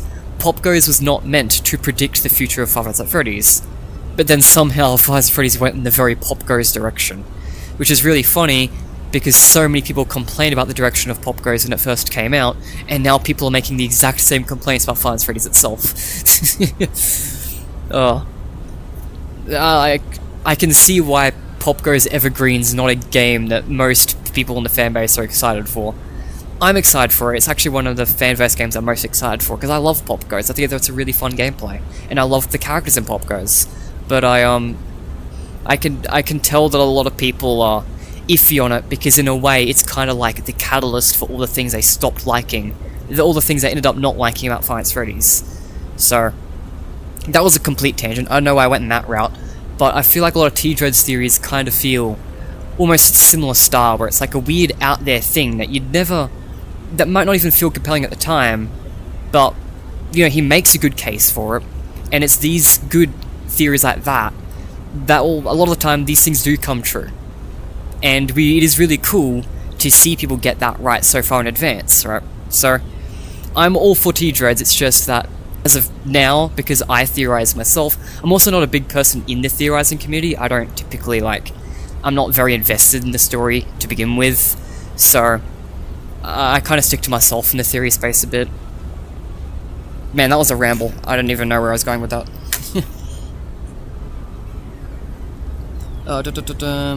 It's kind of just making Cassie's dad the Bonnie kid, the bite of 83. Yeah. Bonnie Bully, also stuff that falls out of Ballora. Oh, that's just, I mean, we see the file, that's just like medley stuff. It's only in FNaF World, yeah, and UCN and Princess Quest. I've seen the Old Man Consequence Ephemeron parallels. I haven't played Ephemeron, so no. Personally, when I was playing Hop 102, I thought, apparently this is not a scary game, but a very fun one, but when Yendo... Okay, to be fair, the dislocation levels are pretty scary. Which T-Dread theories are too outlandish in your opinion? 14 theory. T-Dread's schedule theory is good.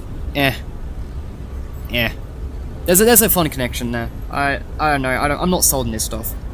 Pop Goes never green. Pop Goes influenced the field. Have you ever played Scott's other game, other than FNaF? If so, which one do you like? I've played a few actually.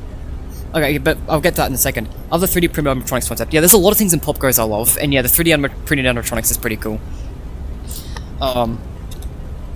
I don't remember. Now I don't remember. I remember watching Schedule Theory. That's actually one of the ones I remember watching and thinking, oh, I don't like that. I don't think that's that compelling. But, I don't actually remember the theory itself. I kind of just, thought, I don't agree with it, and just forgot about it.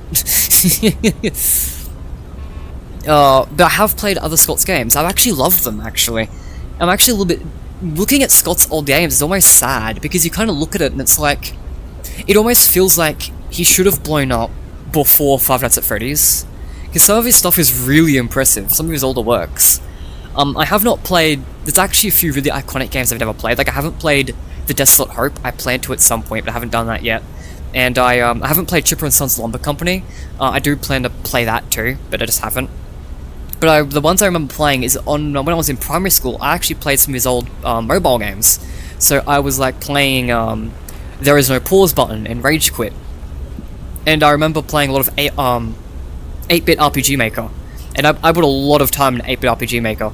I always had an interest in game development.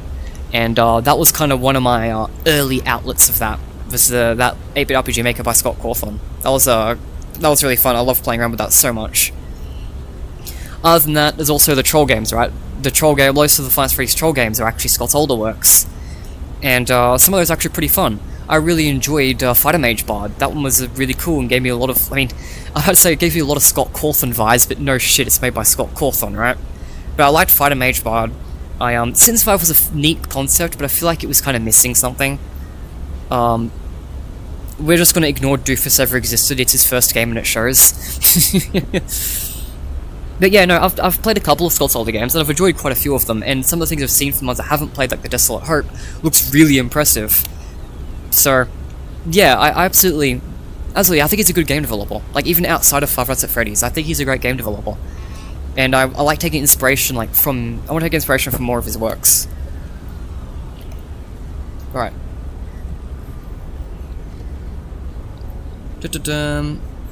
Love the 3D, yeah, 43 is now, oh, is it Narrow Ravens? My mistake.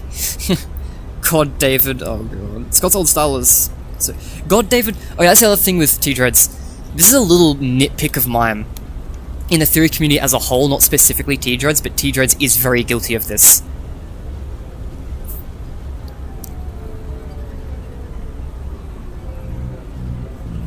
Sorry, I just sort of heard something weird. I don't know what I was thinking. Okay, so, there's a nitpick I have in the theory community, which is theory names. Theory names are fucking horrid.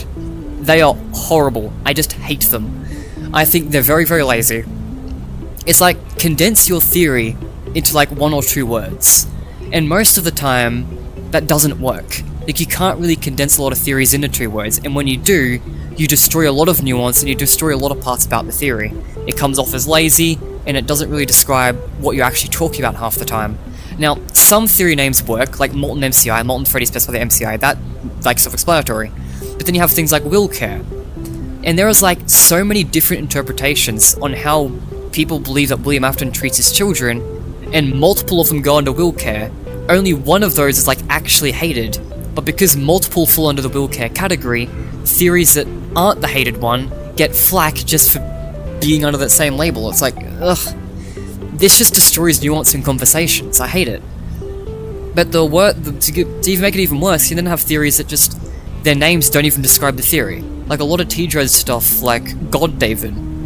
I know that theory is not that David is some sort of god. That is not what the theory is about. It's most likely, I don't remember what the theory actually is, but if I had to take a raw guess, I would assume that David's ghost is like influencing the timeline as that's going on. I would assume it's something like that. I don't really know, I don't remember the theory. But I know it's not that he's an actual god like the name actually implies, so it's kind of a weirdly misleading name that's just called that to sound cool.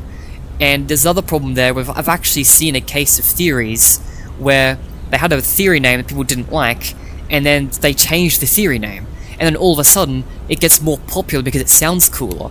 So theory names kind of change the space in the theorizing community to be less about how good your evidence is, and more about how cool the theory name sounds. And it's like, I don't like what that's done to the community, I think that's really dumb. And the absolute worst part of theory names, in my opinion, is the misinformation that can kind of go behind them. Retrofit theory. So fucking guilty of this. Retrofit theory is a perfectly valid and fine theory, but the way it's named is so outrageously scummy. So people say that retrofit theory is confirmed because you get told in Five Nights at Freddy's 2 that animatronics are retrofitted.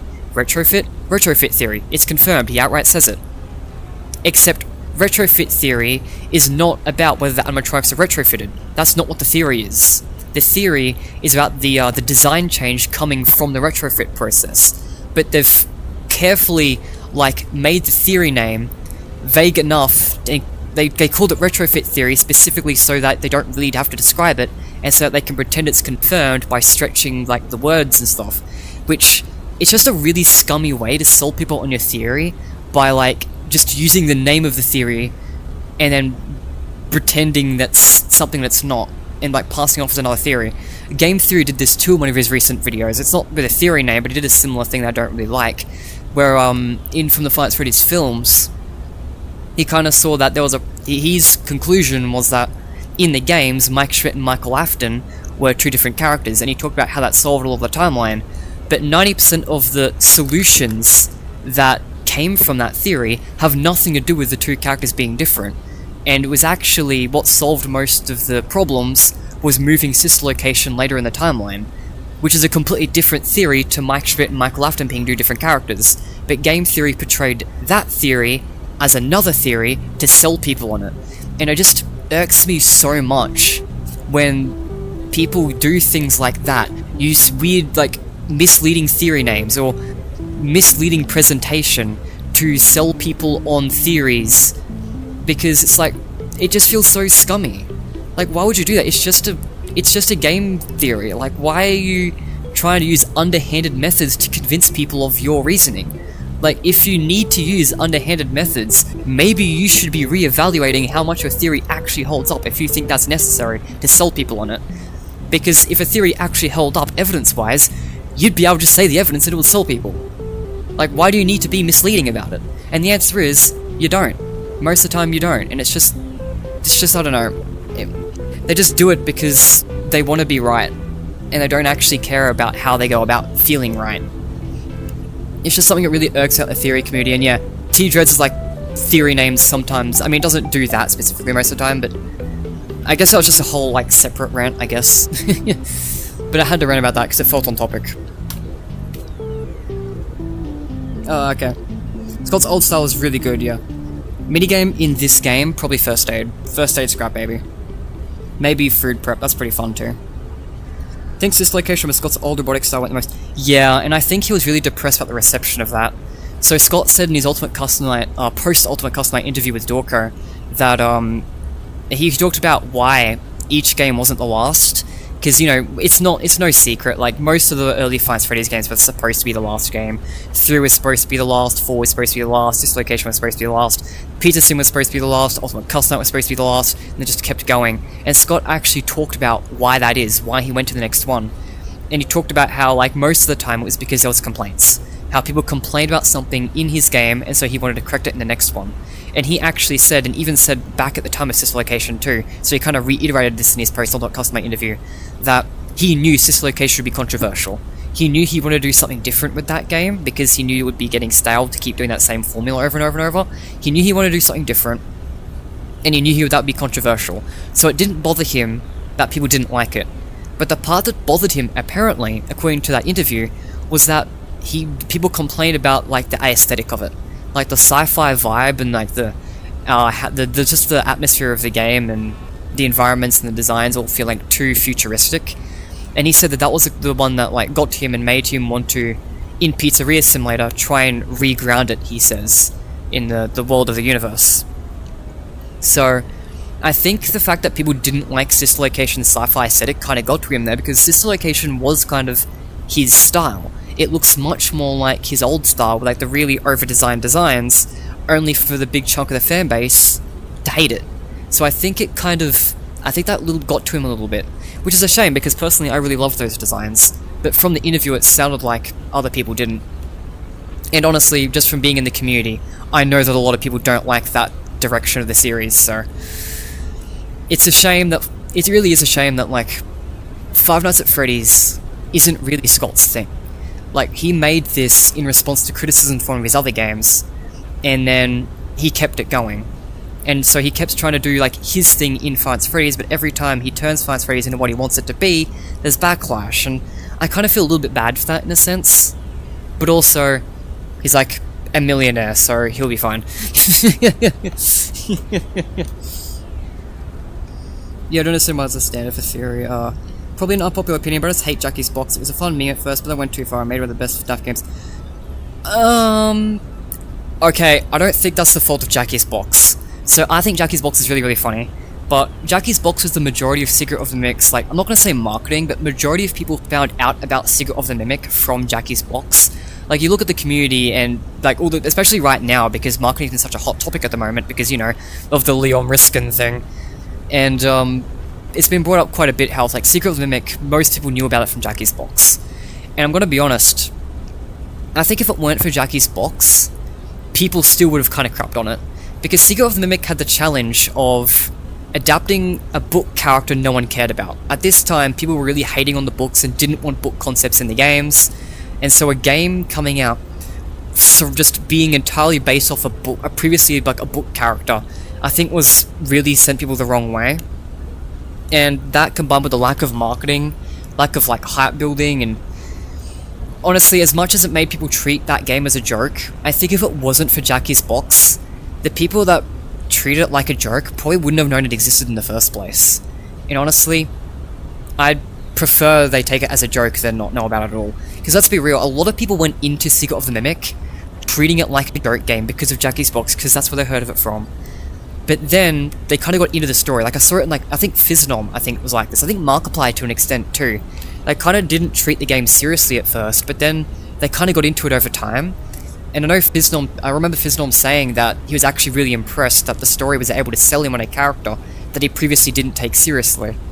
And Markiplier similarly said, like, the end of his, like, on his last video on it, he, like, felt bad about not really taking the game seriously at first. I think he said that that's why he streamed it the first time. He didn't really want to do much more. He didn't want to make a full edited video or anything on it. He just kind of wanted to play it because he's the FNaF Freddy's guy, and he was, like, barely paying attention. He was like pretending to take notes, and a Mimic was being introduced, which led to him missing the fact that the Mimic was even part of the game for half the time.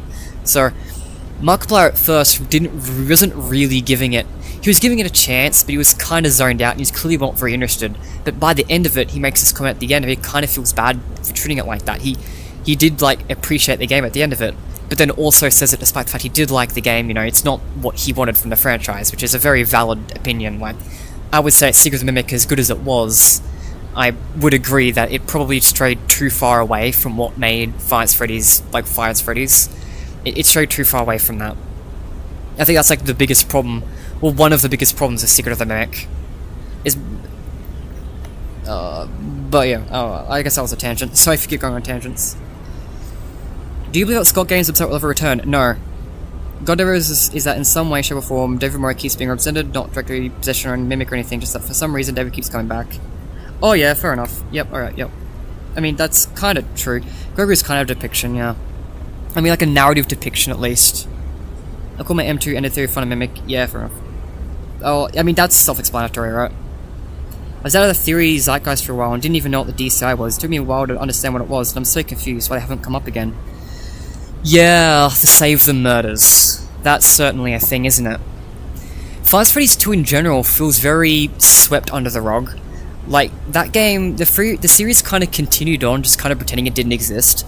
Like, the gameplay has been remade a few times in, like, this game, like, the Fazer Blast levels, and, like, Hole Pointed with, like, the FNaF Freddy's 2 levels. And some things have kind of taken inspiration from it, like Glamrock Freddy's mechanic in Security Breach is very clearly a free roam version of the Freddy mask from 2, but for the most part, it feels like a lot of 2 hasn't really come back. Like, the location hasn't come back. The FNaF Freddy's 1 location has come back plenty of times, but 2 hasn't.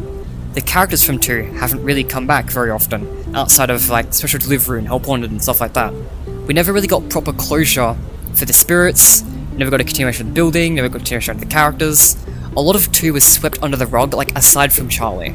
Like, the puppet is kind of the marionette puppet, whatever, is kind of like the only thing from 2 that the franchise kind of kept continuing to acknowledge. Also, forgive me for a second, I need a drink of water. I've talked for too long and I am thirsty. So just give me like 10 seconds. I apologize.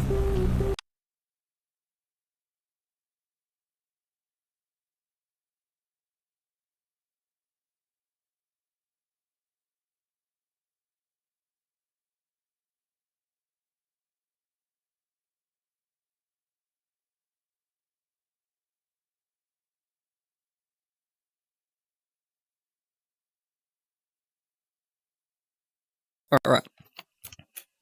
Alright, sorry for that. I just really needed a drink. I could tell my mouth was getting dry.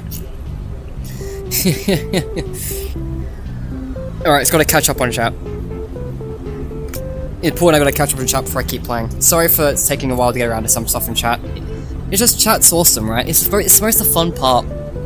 For me, interacting with chat is the most fun part of these streams, so I don't mind putting the game on hold to, like, talk for a while. Sorry if that bothers people, but, like, come on, it wasn't a first reaction to the game anyway, so... It's not like you're missing that much. Yeah, right, that. Theory names aren't wrong or serial people who use underhanded methods to be right on the problem. Yeah, true. As if FNaF hasn't always been sci-fi. Oh, let's be real. Let's be real with ourselves. It's more sci-fi in the recent releases and things like Sis Location, especially now, than it was back in, like, 1 and 2. Like, the characters from, like, the earlier games, as much as it was futuristic for the time period, they were kind of realistic. Like, the technology in 2 exists. It just didn't exist in the 80s. Whereas stuff like in the modern games right now are hella futuristic. Like, I don't think we're gonna make a shape-shifting robot anytime soon. Or ever, I'm gonna be honest. Like, it's definitely more sci-fi now than it was in the past. And I think Sis Location... I mean, Sis Location... It was just more so... I think that one was more so just the atmosphere, like, than the actual anything else. But anyway. Oh, Liam is risking his life for the best stuff here. Secret of the Dropbox. No, bro is not playing the game today with the chat. I'm sorry. Now, we hope we get another sit and survive game, because it would be cool, yeah. The map in 2 is kind of dookie, so I don't mind. Real. Yeah, no, the Final Freddy's 2 maplet. That's you're 100% right. The layout's kind of, yeah.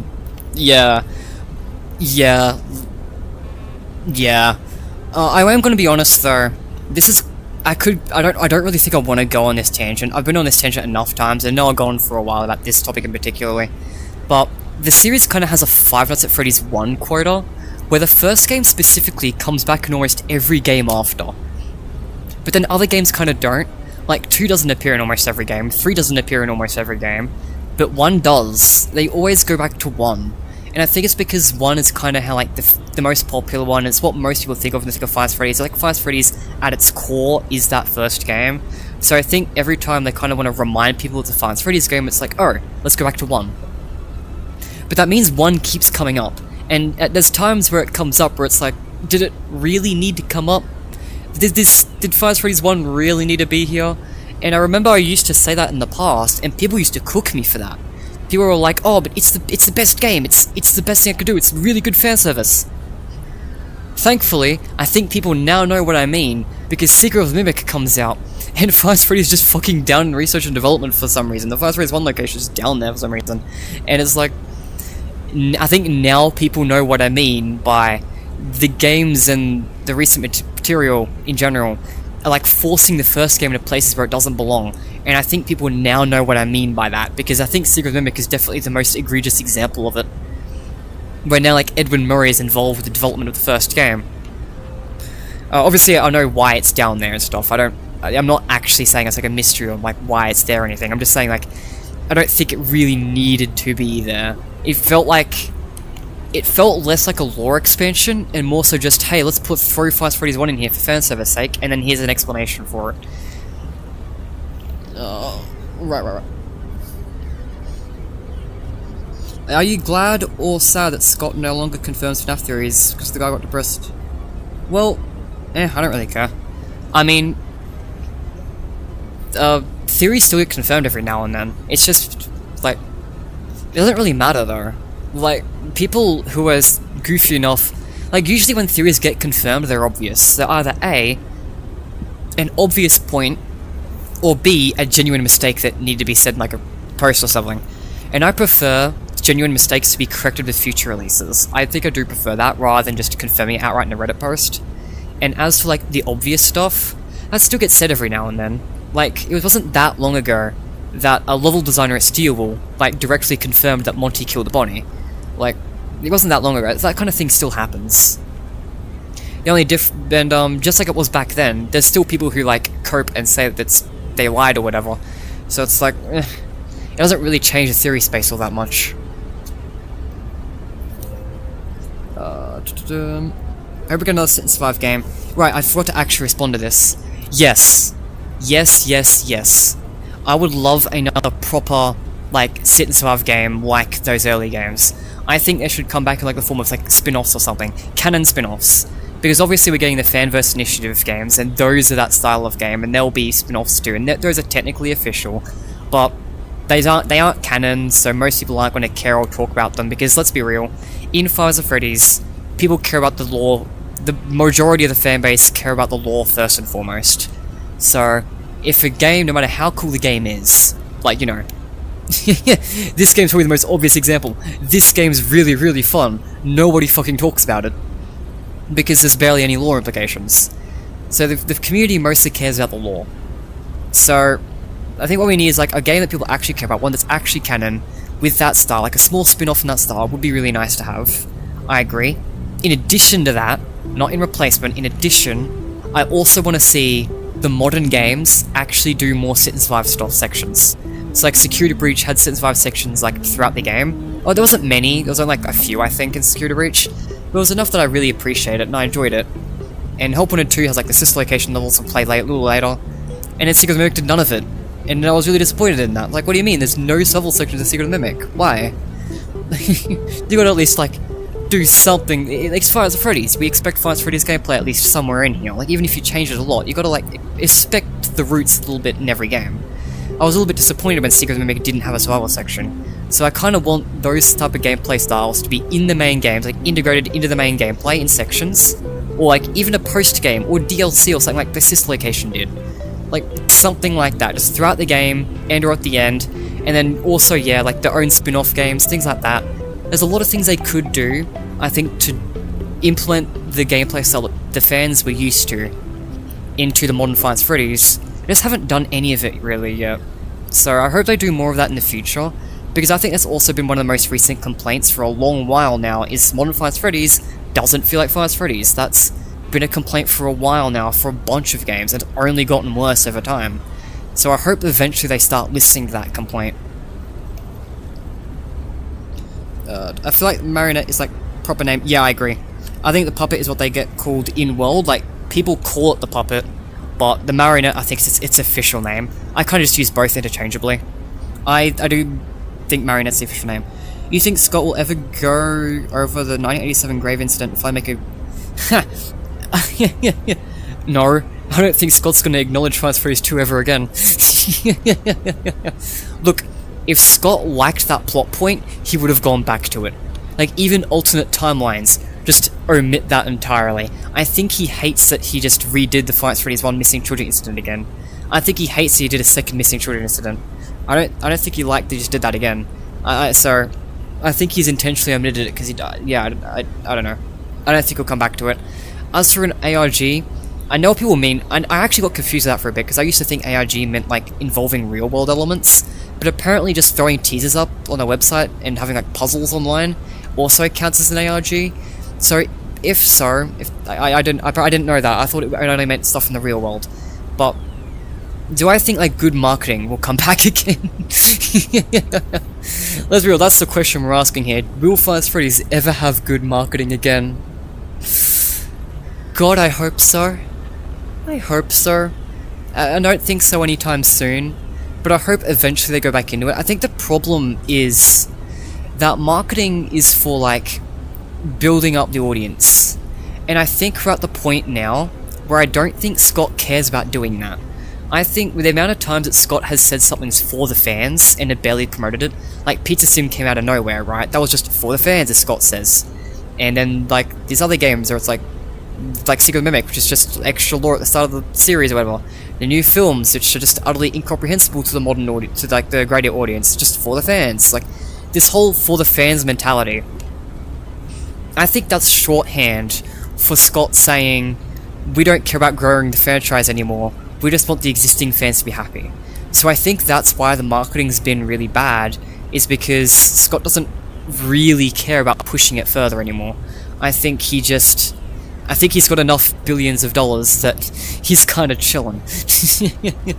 And I think now he just wants to make stuff that will make people happy. Now, I'm gonna be honest, he's kind of let's be real, a lot of the recent releases have been a bit controversial, to say the least. So he's kinda not succeeding at that, which kinda goes to the other thing, where it almost feels like he's more so making the games almost for himself in a weird way. It's kind of the impression I've been getting, is it kind of feels like Scott's been doing what he wants to do, and then thought, yeah, if this is for the fans, people who are part of the series and long-time fans of the series will appreciate this too. So, that's my takeaway on how it feels like the games are being handled. Sorry. I've talked way too much. Also, seeing you talk in VR to theories is super fun. Yeah, cool. Science fiction doesn't have to be too true. Yeah, true. I like doing engineering as a hobby. You might try to make a bit. Do not. There's like a whole game about why that's a bad idea. It's difficult to put the. History doesn't loop it, but history doesn't repeat, but it rhymes. That's a cool quote. I do like that quote. That's a really cool one. Yeah, I think that's what like the connections are about. Like Gregory, I don't think is literally connected to David or literally connected to the crying child, but they're kind of like repeating themes for the series and kind of in a way like narrative connections in a weird way. We'll see if it goes anywhere, but as I said, history doesn't repeat itself, it rhymes. Something like about that. We need a Fredbear's game. I think the Fredbear's game for Five Nights at Freddy's, I've said this I think a few times, especially on Reddit. It feels like the Minecraft End update of Five Nights at Freddy's. Because like the Minecraft End update will happen. Like, it's actually confirmed. Like the developers have said that they plan to make a new dimension, which is, let's be real, it's obviously the ancient city portal, and but they're gonna do it only after they update the existing dimensions first. They update the overall all the time. They've now updated the Nether. Obviously that means they intend to update the end, and then they'll do the fourth dimension. We know an end update is coming. Eventually. It's probably not happening, like, we don't know when the fuck it's gonna happen though. And I think the Fredbear's game's the same way. Scott knows that the fanbase wants a Fredbear's game. You know how we know that Scott knows that? Because he uses tiny crumbs of Fredbear's as like lore bait all the time. Look at most of the recent games have like tiny crumbs of Fredbear's just to get fans excited. Some of it's even in marketing material. To be like, hey guys, look, there's tiny crumbs of Fredbear's in this game. Get excited. Like, Scott knows that we want to see Fredbear's stuff. He knows we do. So he absolutely knows that we want a Fredbear's game. And I absolutely think it'll eventually happen. That being said, eventually. There's kind of like 3 games that the fans have always wanted, and we've gotten 2 of them. From like 2015 specifically, or like, there's like 3 games. One was like a VR game. Everyone always said that Five Nights at Freddy's would work well in like VR. And it does. You know, Hop Wanted 1, Hop Wanted 2, these games are great. We've got that. The other game that we've always wanted was like a free roam game. And unfortunately, our first free roam game, I mean, do I need to comment on it? I think we all know why that game was unfortunate. But, we can tell that Scott knew that we wanted that, because even before he had another company make those games, he did the best he could to deliver that himself. Because Five Nights at Freddy's 4 had movement between all the positions, then Sister Location had us navigating a big facility. Like, he knew we wanted free roam, and he did everything he could to deliver that with his own skill set. But he didn't have the skill set to deliver a proper free roam game. Just like we didn't have the skill set to deliver a VR game. Which is why he worked with Steelwool, and Steelwool is here to deliver the games that Scott could never make. That Scott wants to give to the fanbase, that Scott wants to be a part of his series, but he could never do himself. So Steelwool comes in, makes the VR games, makes free roam games, and I'm gonna be honest, I don't think we have a really great free roam game yet.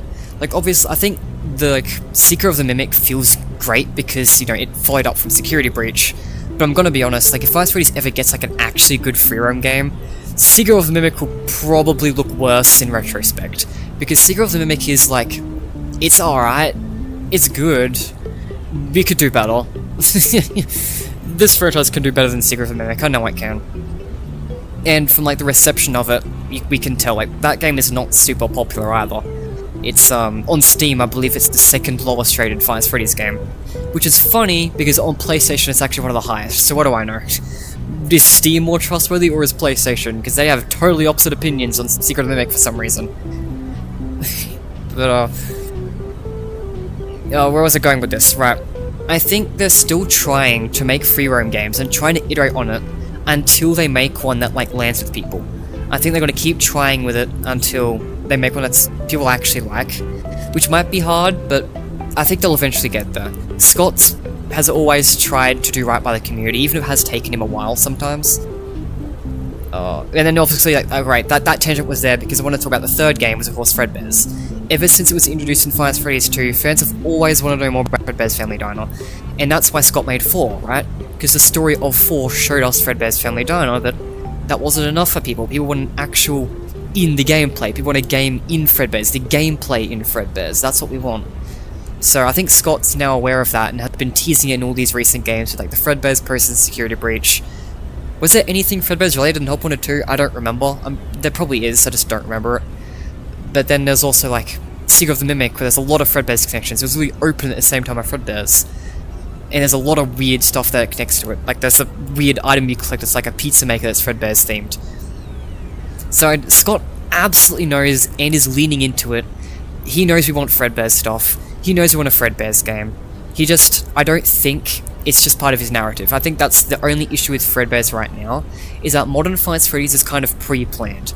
Every time a big release kind of comes out, you kind of see how it's been foreshadowed. So I think Scott kind of has like a vision for where it's going to go. I don't think it's like super like defined vision. Obviously it'll get iterated over time and things change or whatever. But I think he has a general idea of where he wants to go, and Fredbear's may or may not fit into that vision. And I think that might, obviously it'd probably be easy for him to integrate it into there, let's be real. But I think Fredbear's, considering it's the last big game that the fans have been wanting for a long time, I think it's going to be saved for the end. I think it's going to be this big thing, this big send-off for the series. That, in my opinion, is when we'll get Fredbear's. Is like the one final big boom. It might even be made by Scott. Like, if he really wants it to be really impactful, he'd make it himself. But I'm not going to hold my breath on that. Scott seems to be more interested in being the storyteller than being the game developer, so he probably will get like Steelbook to make it, but I think we'll get a Fredbear's game eventually. I think it will take a long time. I think it will be like one of the last games we get. Also, considering Charlie, how old do you think she is? So maturity makes me assume she's older than CI, and CI is confirmed to be below 10. Charlie's actor was 12. I have no idea how old Charlie is, and I'm not even going to attempt to guess. She's an older kid. She doesn't feel like a teenager in the games, but she doesn't feel like a really little kid either. It's like, I don't know, maybe like young teen, maybe like 12-ish, 11, 10, 12, probably, somewhere around there. Yeah, I'd probably guess like 12 probably feels about right, from like, especially if that's her actor's age, it feels right. What is the canon Fredbear's design in my opinion? I think there's multiple and it's changed over time. Do you think a new FNaF trailer might appear in State of Play? Hey, so fun fact, I wasn't playing the stream today, so I actually have, on Steam, I thought I was going to be playing Freddy in Space 3 today, in my own time. I wasn't going to stream it, because I've already streamed it, on the channel when I first played it, but, unlike this game, which I haven't streamed before. But Freddy in Space 3, I thought was going to take a lot longer to play through, but it ended up beating the entire game in about an hour, which is what I so I just kind of just decided, oh sure, I'll move on to Help Wanted 2 today then. So the reason why I wasn't playing by Help Wanted 2 today is because I actually had a video scheduled for today. Honestly, I'll probably stay up quite late today playing this game, talking to chat, probably taking a few breaks here and there, like that water break I took a bit ago, and right, I have a video scheduled for in like 2 hours-ish, my normal upload time, and it's quite literally about me saying, hey guys, Five Nights at Freddy's will probably be at State of Play. So yeah, I literally have an entire video like being uploaded today, trying to like bring State of Play in people's minds, because yeah, I do think I'm not gonna say with full confidence Five Nights at Freddy's will be there, I can never say that, but one of my commenters brought up a really interesting fact, which is that this is the longest we've waited since Modern Five Nights at Freddy's has started. This is the longest we have waited for a new game announcement. Literally, it's the longest. It is now the longest. The longest we waited for a new game announcement is 7 to 8 months between Help Wanted 2 and Secret of the Mimic. And we've now passed it by a couple of days, that wait time, which means we are due around now for a new Five Nights at Freddy's game. It's around the same time we should be expecting like announcements to start popping up. And yeah, so I'm basically spoiling my video, by the way. Spoiler alert. And I think the Modern Five Nights at Freddy's games, ever since Scott stopped promoting it, when Scott was promoting the games, he used to do teaser images, and that's how he promoted them. But the main game still seems to be promoting with trailers instead. Like Help Wanted 2 was announced with like a teaser trailer. Or technically, Help Wanted 2 was announced with like the stupid Celebrate poster, but like that was vague enough that I don't think it really counts. But it was properly announced like State of Play with the trailer. Secret of the Mimic was also announced with the trailer. However, that one was a special exception because it wasn't at State of Play, it was actually on the 10-year anniversary. Because, 10 years is actually pretty special, so I see why that one's an exception. But outside of that, another trend is that the first trailer of every modern Five Nights at Freddy's game has always been at State of Play. The first Help Wanted trailer was at State of Play. The first Security Breach trailer was at State of Play. The first Help Wanted trailer was at State of Play. And Secret of the Mimic is the only exception because, 10-year anniversary.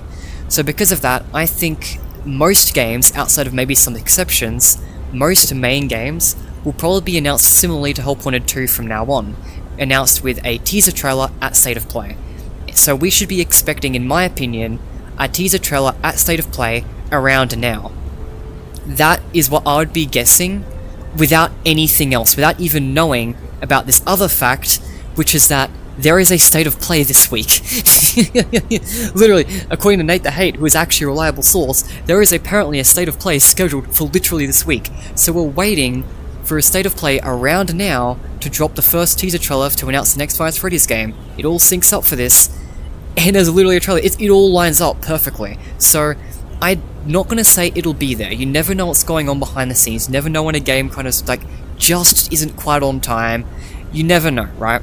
But I do think it's realistic enough that I am going to stream it. I mean, I stream State of Plays every time anyway, even when I don't think there's going to be anything, but it's enough that I wanted to make a video about it and make more people aware of it, because I do think it's realistic to believe that it will be announced this week. I think that's realistic.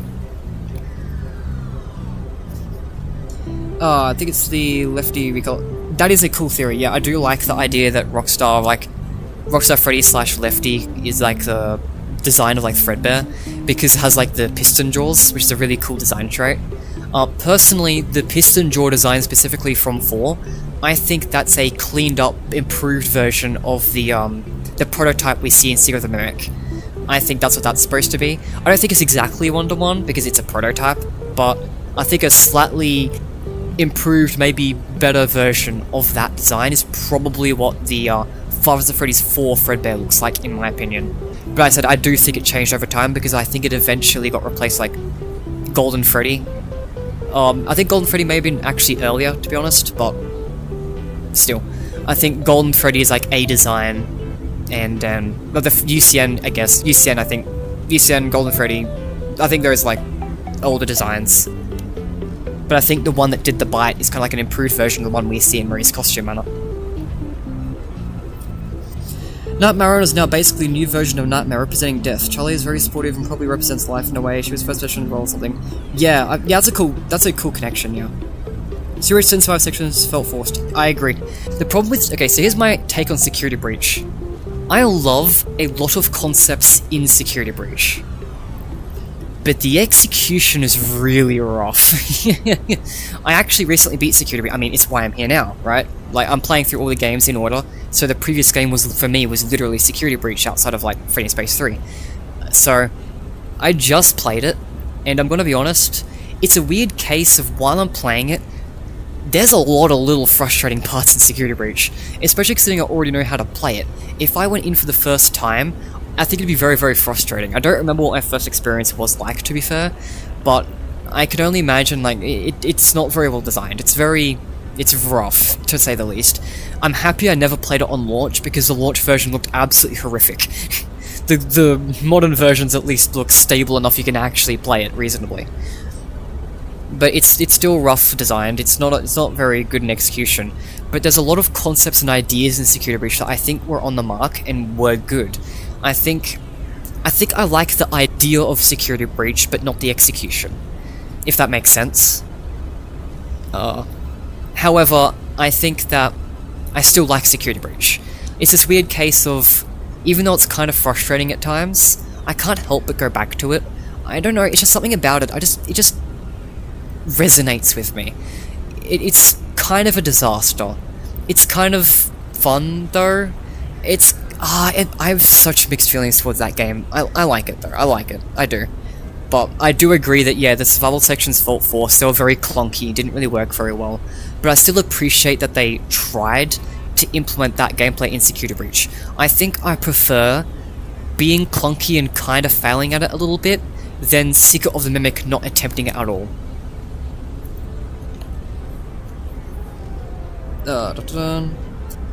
Bro, looks like he's yapping the pig patch. Helpy's gonna be on his. Oh yeah, we've been rage baiting Helpy this entire time. And yeah, guys, don't take offense to this. Y'all are basically pig patch to me now. Is there symbolism there?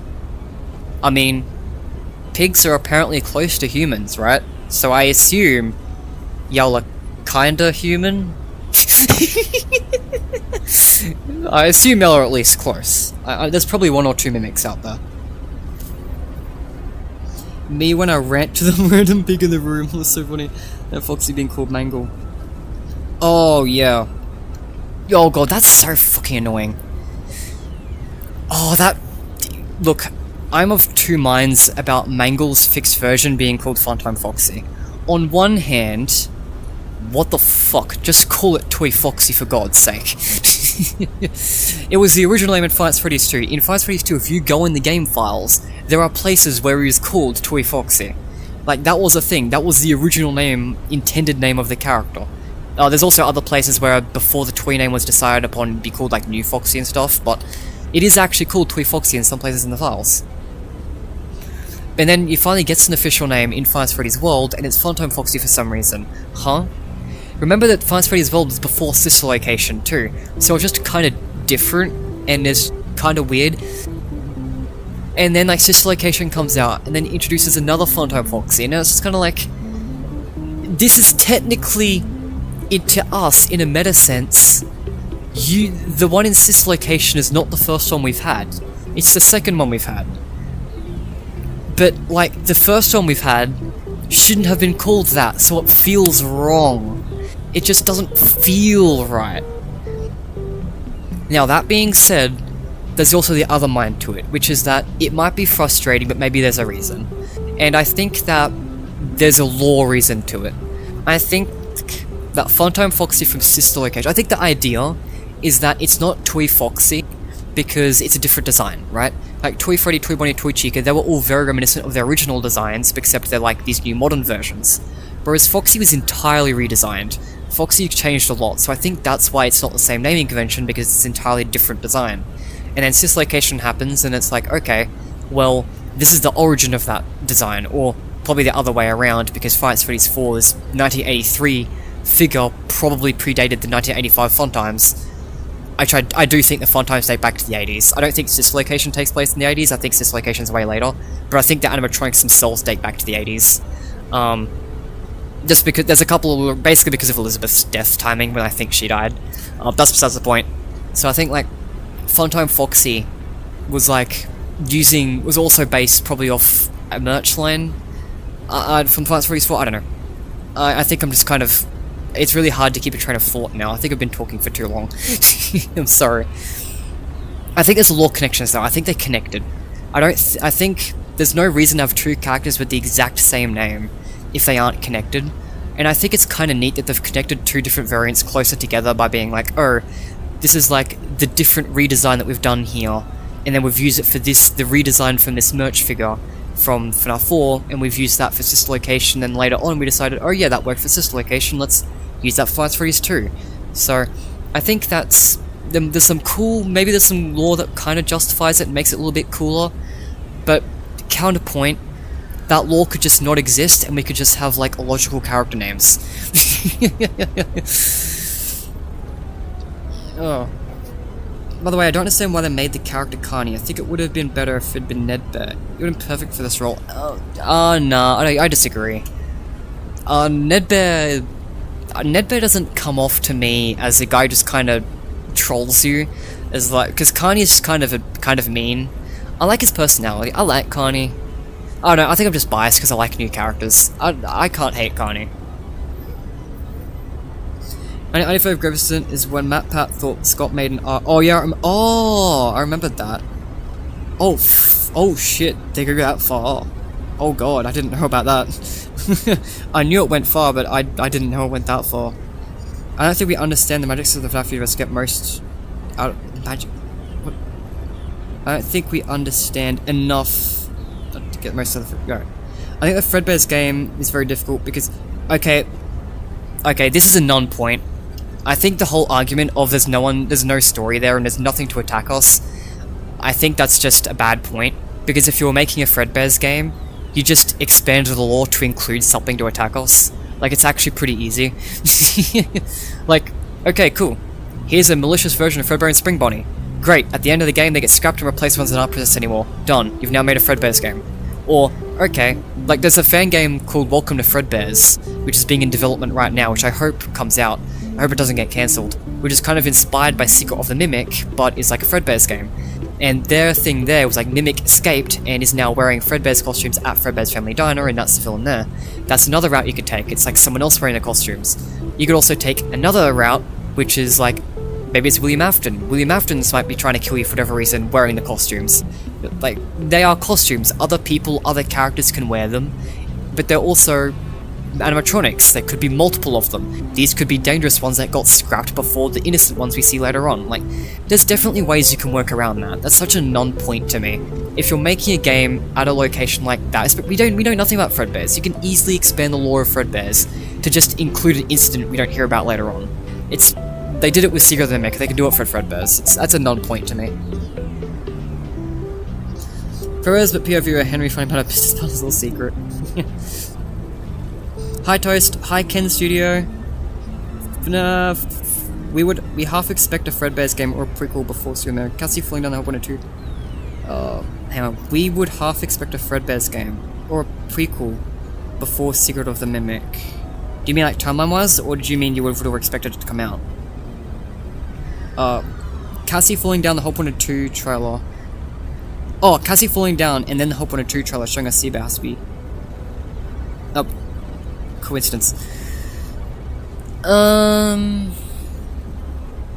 I don't know. I don't think the Hope 1 or 2 trailer is about. I don't think that's connecting to Cassie. I mean, I do think that Cassie's fallen into Circus Baby's Entertainment and Rentals. I think Circus Baby's Entertainment and Rentals is like a, I go into this in my next video, it's about to go live later today, which is, but I think Mo's costume I know was turned into Circus Baby's Entertainment and Rentals, and Cassie, that's where Cassie is now. But I'm not sure if Hope 1 or 2 was directly alluding to that. Or maybe it is. I don't know. Look, we don't know what's going on in the next game yet. We don't know how Hope 1 or 2 will actually fit into all this. We don't know if Cassie's dad will fit into all this. We don't know if this will fit into all this. I'll wait and see, I guess. Serve the puppet, yep, it's okay. That's fine, the puppet's cool. If you should start calling them Toy Foxy instead. And also, I feel like the... Hey, last message, we've caught up on chat. We've caught up. Holy shit, how long have I been yapping for? I need to take another drink of water after this message, I think.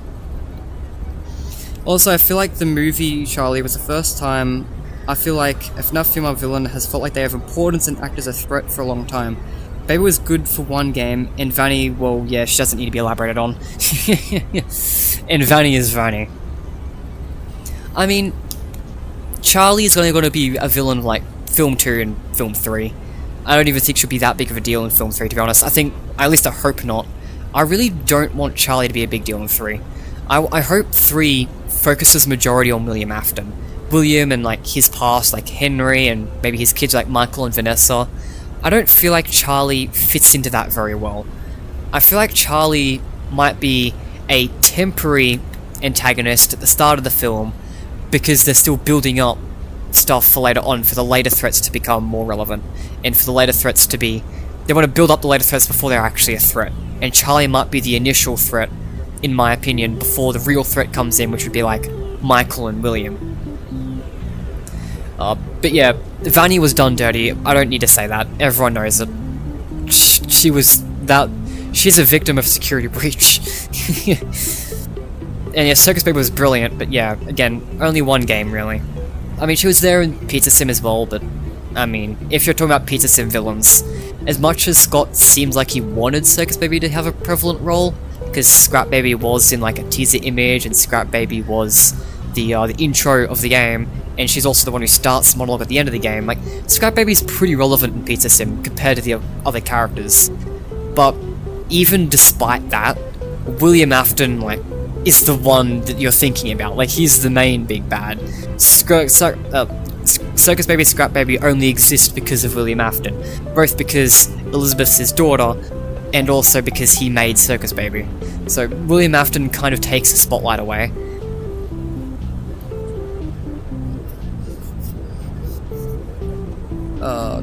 Imagine a ruined DLC. Oh yeah, I've been saying that for a bit actually. 100%. I actually think Secret of the Mimic DLC would be us, a new employee going into Murray's Costume Manor, but it's after Arnold has been there, so the place is burned down and crumbled. I think the burnt, charred remains of Murray's Costume Manor would be where a Secret of the Mimic DLC would take place. I don't think it'd be Fall Fest. Fall Fest, I think, should be its own game. I don't think it should be delegated to just DLC of an existing game.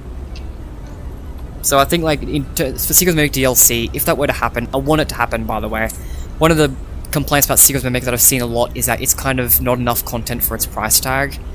And I think that having, like, good DLC would assist that. Another complaint was, like, you know, as I said before, the gameplay. Like, there's no survival gameplay in there. Just throwing that into DLC would fix that issue. I think a lot of Secret of the Mimic's issues could be fixed with a solid DLC. Because a lot of the Secret of the Mimic's issues, in my opinion, are kind of just missing content. Like, what's in Secret of the Mimic is good and solid. It's just there's a couple of things that felt like should have been there that weren't. Which is like the perfect thing you'd fix with DLC. So genuinely, I really hope Secret of the Mimic gets DLC, and if it does, I would assume it's a new employee being sent in to, the burnt remains of the location, and that would kind of basically be Secret of the Mimic's own ruin, because the place would be, like, you know, charred and bad. Also, the new location would be that staircase. The welcome lobby has a staircase that's blocked off and you can't go down there. I want to know what's down there. I want to know what's down there, Pig Pouch. What's down in the welcome lobby staircase? Obviously there's some basement stuff going down there. I want to see that in the DLC. I know it's such a random place, but I do. That's like the one thing that's kind of been lingering in my mind. Wanted her to be a hero, they might need to have Charlie help against Williams. MCI. Oh yeah, Charlie getting redemption would be nice. Would that really work with the film lore though? Because I don't know if she'd become redeemed per se. Yeah, well, it'll depend on execution. I mean, sure, it'll be fine. Do you think Edwin? Yes, he's alive. Just straight up, yes. You know, you want to read the rest of the comment. I mean, I did read the rest of the comment, but yeah, Edwin is definitely alive in my opinion. I have no doubt about it. Not only is like his body missing, like we know where his body should be. It's under that rubble in the back of like the Murray's office, right?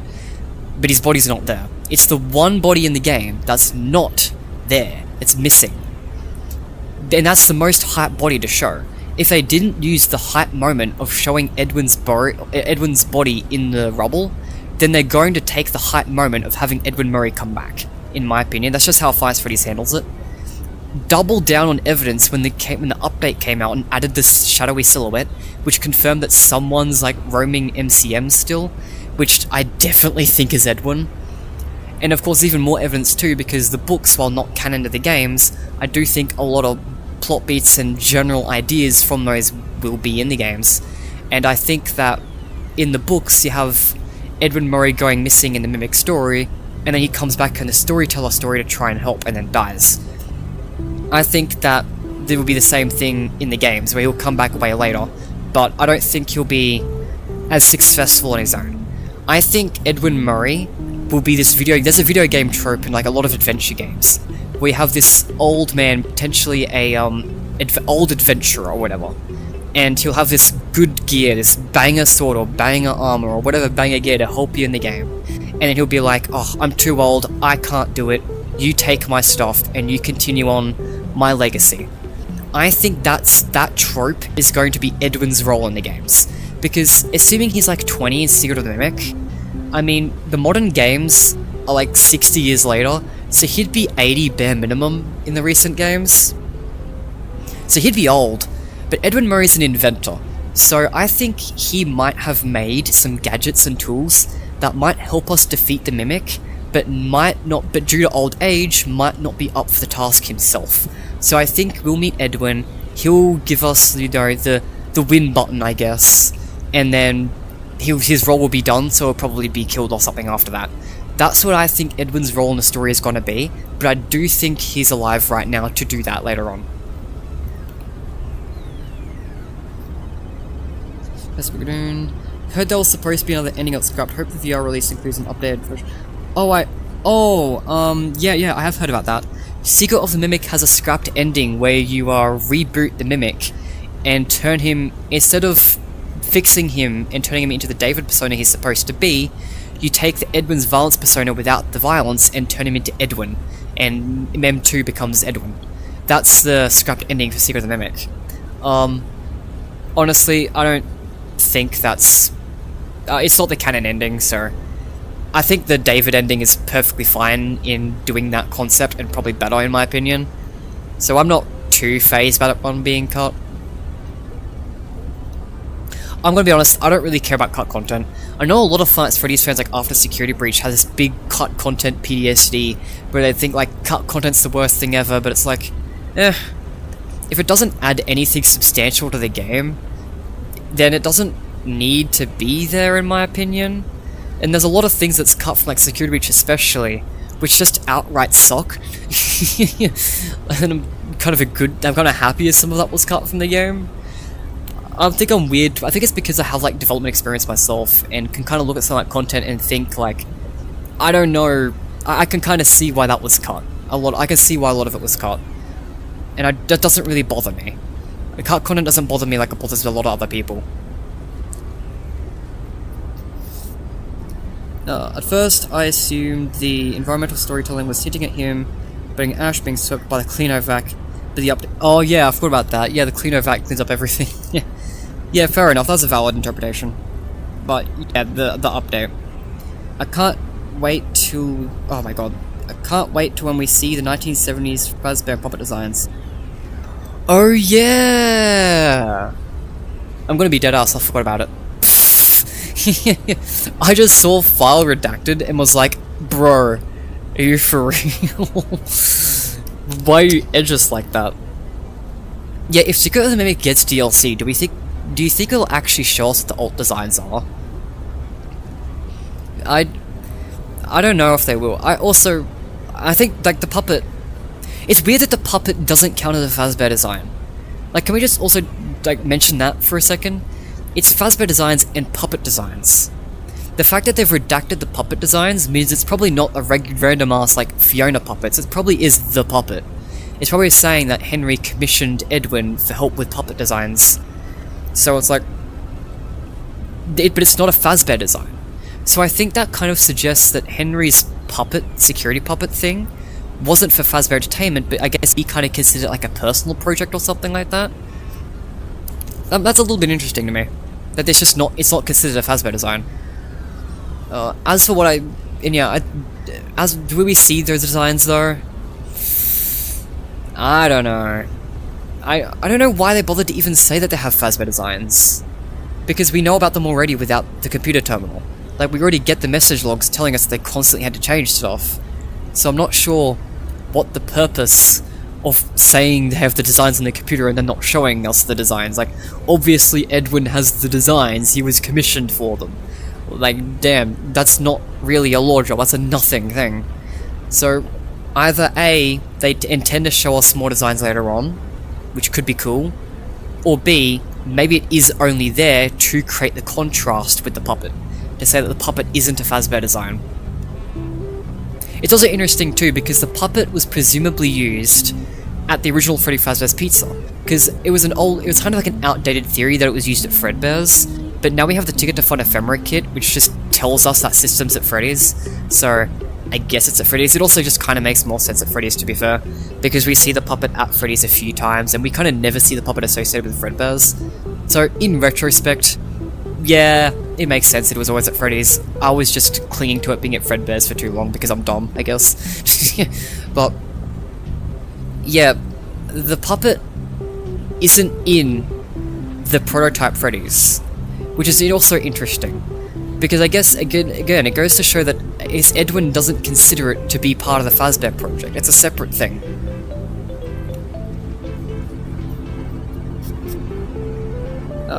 Yeah, why should separate non-puppets maybe schematics and puppets Henry's OC? Here's I never thought about that. William made Circus Baby and Elizabeth mind, maybe Henry did it with Charlie in mind. Yeah, I could totally see like the security puppet being made by Henry, like for Charlie. And maybe if he were to like leave Fazbear Entertainment, maybe he would have like taken the puppet with him or something. I don't know, I mean to be fair, he does leave Fazbear Entertainment and he does not in fact take the puppet with him. But I mean that's because Charlie's already dead, so there's no point in doing so. But maybe if like Charlie never had died and Henry decided to pursue something else and Charlie's now somewhere else now, would you have just like yoinked the puppet and gone like, alright guys, this is mine, not yours, bye. Oh. Alright, I'm gonna take another drink of water because I've yapped on for too long. So I apologize. You know what? I'm gonna do something really crazy. Just some evil, sinister stuff.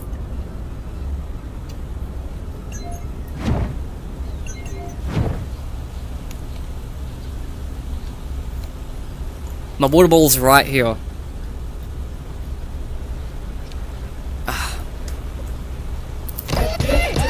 Oh shit. Awaits you in the distant past.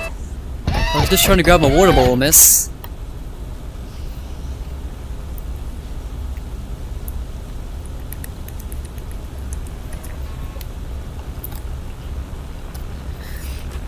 Did my left controller finally die?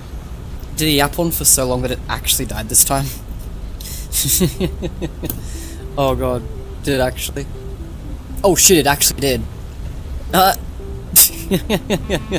Alright, I'll replace it if we ever stop reading comments.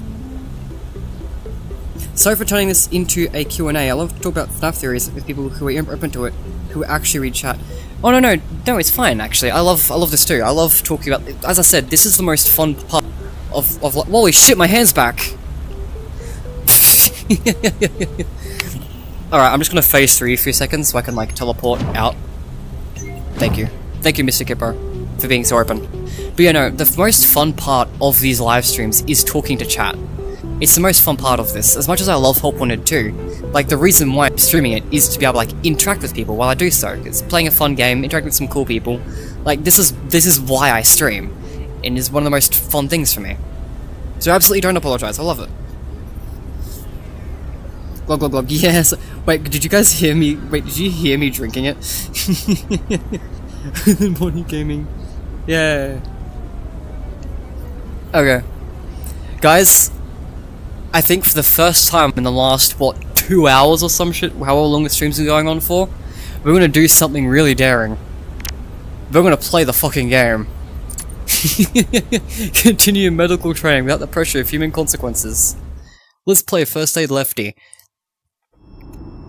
Use a scanner to see what's going on with Helpy. Right, we've already read this, we've played the games before.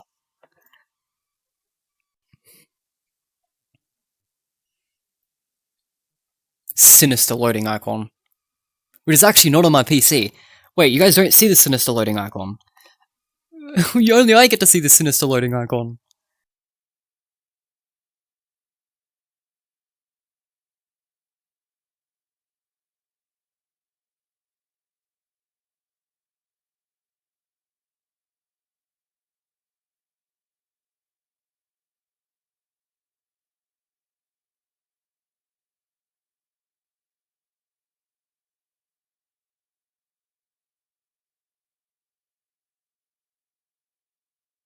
To load for? Is Lefty that fat? Welcome back. The patient is present. This icon. This icon's on Nurse Dolly. Medical attention begins in 3, 2, 1. The patient is suffering from unclassified trauma. We got a secret. Great news!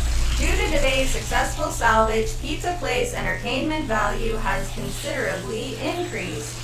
Right. Be warned, liability risk has also increased. Right. Hey buddy, you doing good? Right. So yeah, earlier I was talking about how there's a symbol on this bag that's on Nurse Dolly's design. This is the symbol. This is on Nurse Dolly's designs. This was another big reason why we thought, like, the carnival nurse from this minigame was going to be Nurse Dolly instead of the mech. But of course, as I said, like, the voice acting direction was completely different. So, like, whether this is, like, an old version of the character, or, like, in-world or in real life, or whether they're just not connected and this is just by coincidence, who knows. Alright, well, I'm just goated, so I don't think we need to investigate this too closely. I have a hair in my eye and it's actually really infuriating. What illnesses do you have, buddy? I actually don't know how to treat that, I'm gonna be for real. Oh, that's sinister. Hang on, I need to know what I'm injecting you with. I need to at least know, and make you comfortable with what I'm putting into your body. Bucket Bob's itty bitty butter bites. Now with more cholesterol. Oh, this isn't what I inject you with, I assume. No, okay. See, good thing I read that, huh?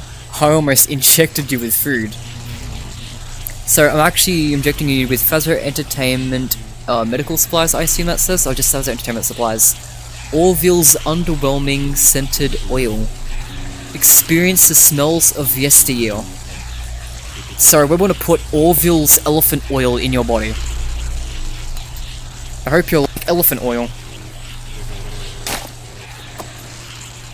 In the leg? Don't you dare.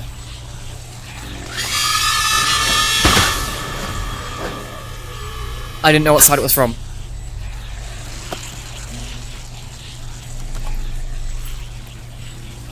Wait, did I not do it right? Oh shit, I'm sorry, kid. I'm so sorry, Helpy. I failed you. Hound, it is like red, not like orange or some shit, right? Is there other colors I could be confusing this with? Purple, blue. Oh, there is. Oh shit. Oh. Yeah, I just injected you with the wrong thing. Lefty's Rabid Animal Bite Solution. That feels right. Ah, I'm sorry for putting oil in your body. It's okay, you have... America will love you now.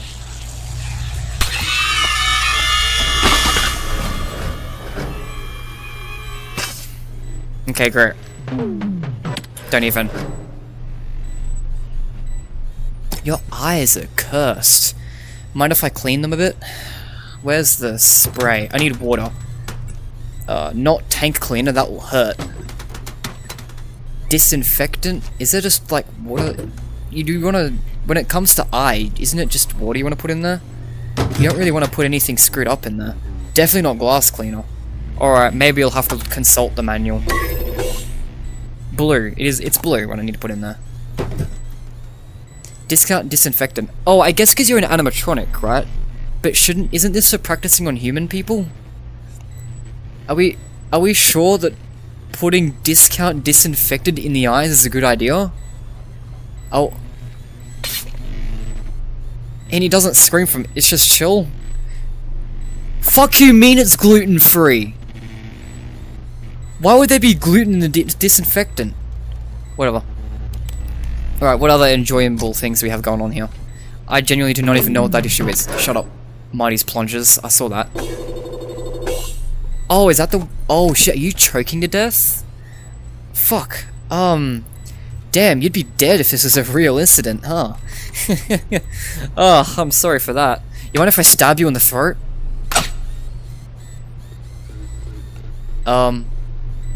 Hammer.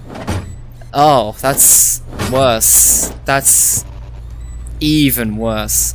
Alright, buddy, I'm sorry. I missed.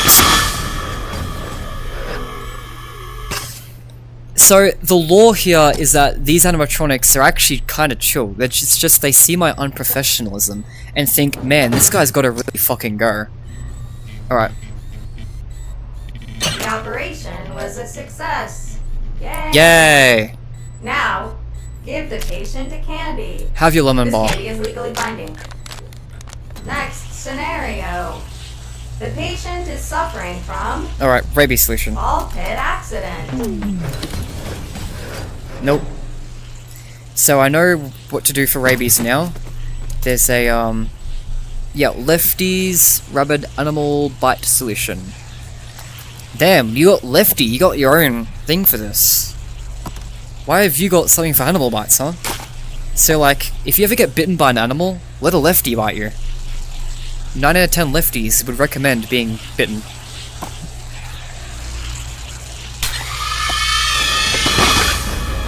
That wasn't an invitation. Okay. What's the problem here? Is that a broken arm? We can fix that, I think. Is this what broken? Yeah, nice. Oh, no, this is easy. Yep, we'll just hit that a little bit gently. The operation was a success. There we go, buddy. Yay. Now, give the patient a candy. This candy is legally binding. Have a lollipop. This is one of our better ones. You ate the freaking Next scenario. Mighty's plunger. Shut The up. patient is suffering from beaten by bullies. Oh, that's sad. Were you Markiplier's previous patient or something? Damn. Anyway, you just ate like the stick of the lollipop. Absolutely sinister. No wonder you got bullied. So, I believe it's this thing, right? I don't know what this is, but... Oh, yes, I think it's to stop our blood flow, so you can do this.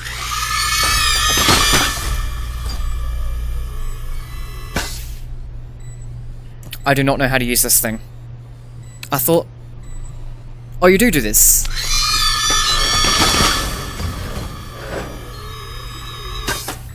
Am I using the wrong...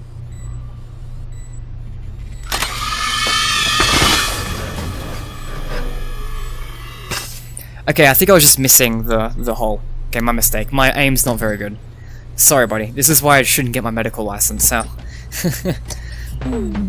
Well, at least you're not being intentionally bullied this time, I promise. So what's going on with your... Oh, temperature. Okay. We'll sort that out.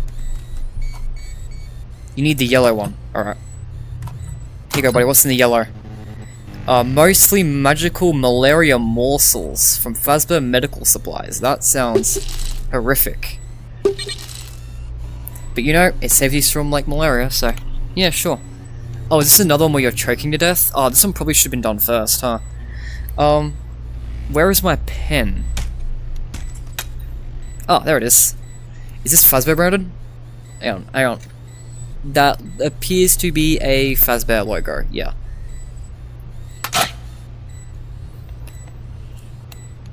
And then we gotta hit it with a hammer. Sorry. Oh, so rough. Now, give the patient a candy. This candy is legally binding. Gargoyle black licorice. Yeah, this is licorice. Hope you like licorice. You gotta be careful with that. From what I remember, if an advertisement triggers while you're beating it, it actually can't be turned off and you just die. Sorry, buddy. Patient stabilized. Yay! Yay! Alright. That was fun to actually play. Do we get Lefty? Lefty's cool, I love Lefty. I remember when encountering Lefty for the first time in Pizzeria Simulator and being like, damn, who are you? And thinking Lefty had so much aura.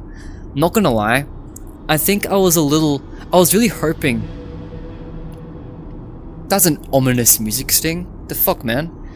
I was actually, mildly disappointed, actually, that it ended up being the puppet. Because I was hoping that Lefty would be this, like, new character that would do something, like, really cool. But then it ended up just being, like, a, I mean, he is his own cool character, too. But he's mainly, aggressive because he captures a puppet, and then the puppet ends up manipulating it. Puppeteering it, if I may. No one's yapping? Great. How much of chat do I get to look at? Hang on. We don't get to... Chat, you're gonna be Lefty this time. Hope you guys are like being Lefty.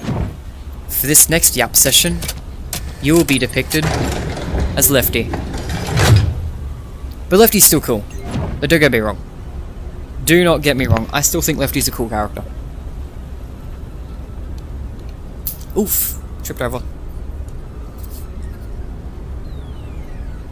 Okay, how much do I get back? I left for a sec. Is bro still yapping with the piggy? Probably. I think the pig is scared to move. Charlie, my goat, Lefty. Invisible loading icon. Sinister invisible loading icon.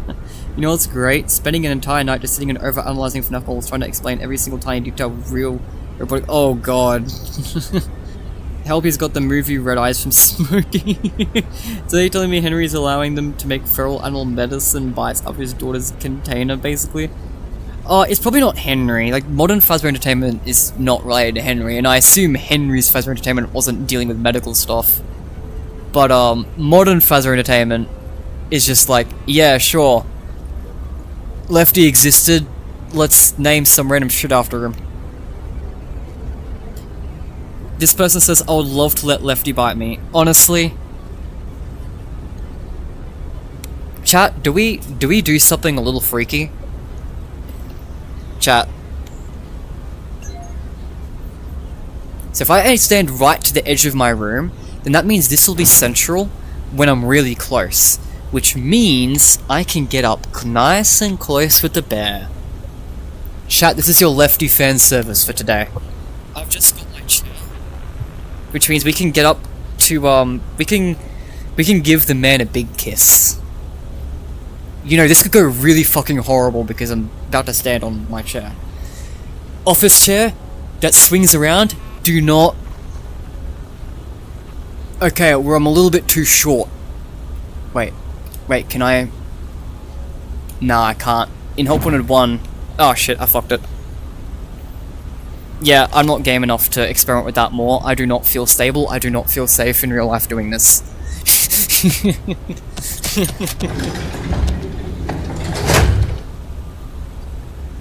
Look, I hope you got at least a few seconds of good Lefty fan service. I'm pretty sure I was unintentionally crotch level for a few seconds though. So like, for you Lefty freaks, you should have a field day. If I don't casually building a torture room as first aid, they have medicine for stupid cancer. Wait, you put an armband on Helpy for Lefty's level? I wonder if this is correlation to Script minigame. Beaten by Bullies. I mean, Beaten by Bullies connects to a lot of things, right? There's a few characters been bullied. We hope we'll see Lefty's capture mechanism fully animated. Oh, that'd be cool in like the films, wouldn't it? Lefty my goat. I'd love to let mimic me. Bite of 83 POV. For the username like mine, I love that view. Oh, mine. Oh. I'm glad that we have a very wholesome community. Alright. No more dilly-dallying though. No more dilly-dallying. I'm a gamer. Oh, we're up to Fizzy Faz Night 1. I remember these levels being kind of difficult to get a hang of. Like you, a position recently opened in the Fizzy Faz bottling warehouse. I remember messing with the progression here in Security Breach. And doing things a tad out of order. Make a correct order and set up the delivery point, use the camera to see if startbots are working. Got it, boss. I probably should have fixed the hair that was in my eye, but that's fine. You can stay there, I guess. Hey, boss man! You are here. Yes. Sign form. Start work. Rigor's waiver form. By signing this waiver, you are agreeing to join the Fazbear Entertainment leadership team. You will refrain from having opinions or complaints. I'm sorry. Form. Start work. Hey, Puppet. Roxy, hi! Start work. Alright, fine, but I'm gonna have my opinions anyway. File signature accepted. Wait, did I actually sign that? Instruction. Use container. Collect I did not sign that shit. Make Fizzy Faz flavor syrup. Convenience. Order display shows necessary ingredients. Fill ingredients. I did not sign that shit, right? I'm not insane. How do I get more? Oh, right, it refills. Mixture ready. If error mistake, press trash button. Dump bad ingredients down pane. This is both a waste of company time and money. Be warned. Dumping ingredients may attract unwanted pests. They look like they're all working. Working hard or hardly working? Good. Y'all all locking in. sugar, caffeine. Is this one where we can let them take breaks? Or not yet? I think we can only do that a little later. I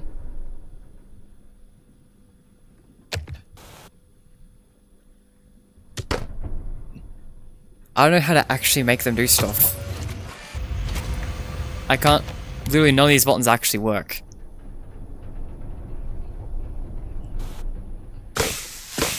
I think they're just always doing stuff. And if I think they're not, I'm stupid. Oh yeah, that's just the animation for looping over their work. So they're supposed to interact with the screens, that, and then the level. Okay, so they're consistently working. Alright, good. Later on they don't. But I assume I'll be given the tools to deal with it, if so. Fixing Sodaroni. Returned and work. Same time tomorrow. Oh, or more of my batteries are low. I just got another battery low notification.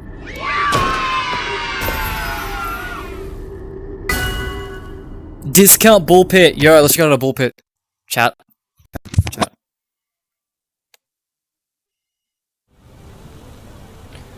Ball pit. Ball pit. Hang on. Let's be smart about this. If I position myself in a way that I can walk left from me, so here, we can walk to the ball pit. Oh damn, my room's not really big enough for that. Oh well, we kinda walk to the ball pit. The ball pit's kinda in the shadows and not really impressive anyway. Okay. I need to fix up my hair. Oof. I'm also facing completely wrong directions. Can that be corrected?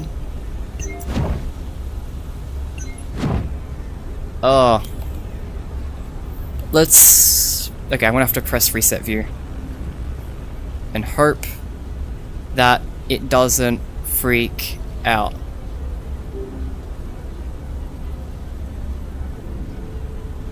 Close enough. Alright.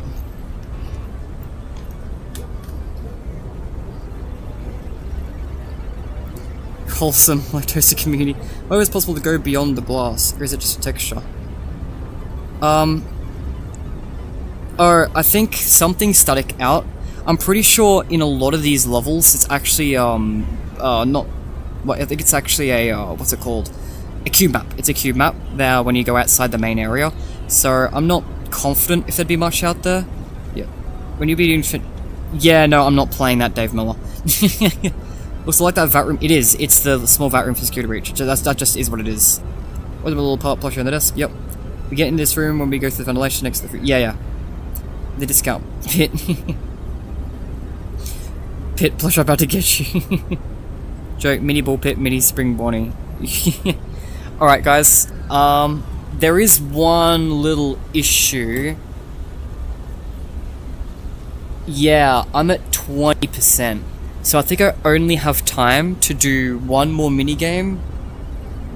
And then I can still chill and chat. But I only have time to do one more minigame. But do you have Oculus Quest 3? I have Quest 2. That is what I have. I have Quest 2.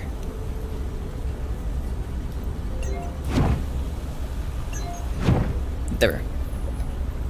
Now I'm aligned. Okay. One more.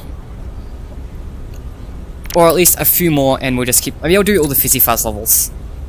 And then we'll call it. I don't know if there's 2 or 3 that we can do from here. I know there's 5, but I think some of those are hard mode. Make the correct order and set up the delivery unit. Give staff bots break occasionally, you may regret it. Use emergency shutdown. Ah, yeah. We get to give them breaks. Nice, so it's pause button to give them breaks. Emergency shutdown if they get angry. Easy enough. I am gonna be a nice boss, I hope. Probably not. I'm probably gonna be an asshole. Back. Staff may become hostile. Give forced breaks. If staff strike, use shutdown button. Force reboot.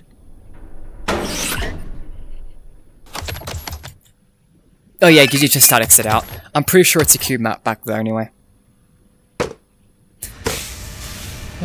Dun, dun, dun. Da-jan! So yeah, if anyone looks like they're starting to get angry, then we gotta keep an eye out. 2 proteins, don't even start till we have 2 proteins, otherwise we might waste other ingredients accidentally. Oh. Yeah, oh, we have 2 proteins. Yeah, thanks man, you gave me another one before getting angry, that's fine. So it seems like these icons at the bottom actually tell you when people are getting pissed off. Was that always the case? I didn't remember being able to just tell from here. But if it was, then that's great. 2 proteins, you gotta speed it up, I think. This might be a hard one to get. Oh, you want it to break? Yeah, sure. Sure.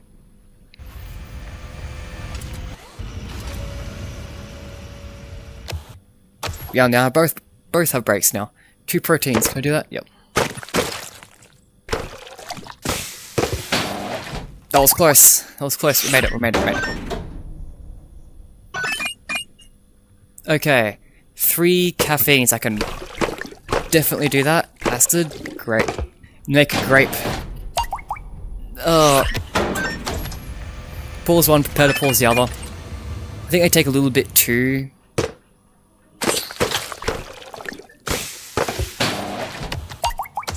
Without salt, yep. Yep, cool, they're doing their thing. 2 proteins, you need to lock in on protein. Protein needs to lock in.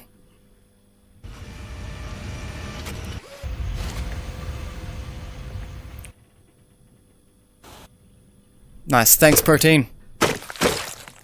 Caffeine, acid, boom.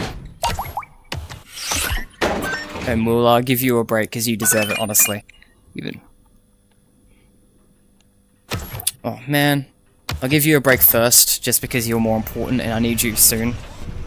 Hopefully you don't get mad at me. Hopefully I have a little bit more time. Yeah, I assumed I would at this point in the game. Okay, hopefully you're locking in on getting me some proteins.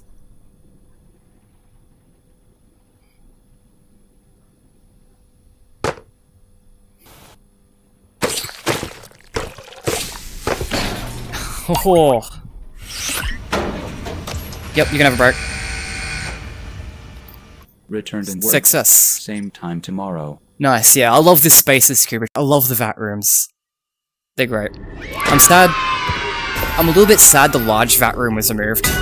But I understand why. Yo, Gumball Swivel Hands! Oh shit. Gotta be aware of my surroundings.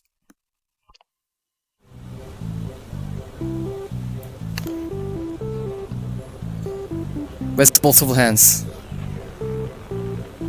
W Swivel Hands. W Swivel Hands. Is there a... There was something in one of these things in like Help Wanted 1. I don't think there is in Help Wanted 2. W Swivel Hands. Okay. Bro yapped all his power. Yeah. Audio graphics settings the highest level. Mine are at medium, the default. This dislocation level. I will if I have percent. I saw this Roblox game that had a very pretty puppet design. She had stars hanging from her arms through long distance. Basically the puppet she was in if that's to reach daycare. Oh yeah, cool. Like a glamour puppet kind of design. That's sick. Physiphase levels are fun, but a tiny bit repetitive. I mean, that's just what Final Fantasy gameplay is, right?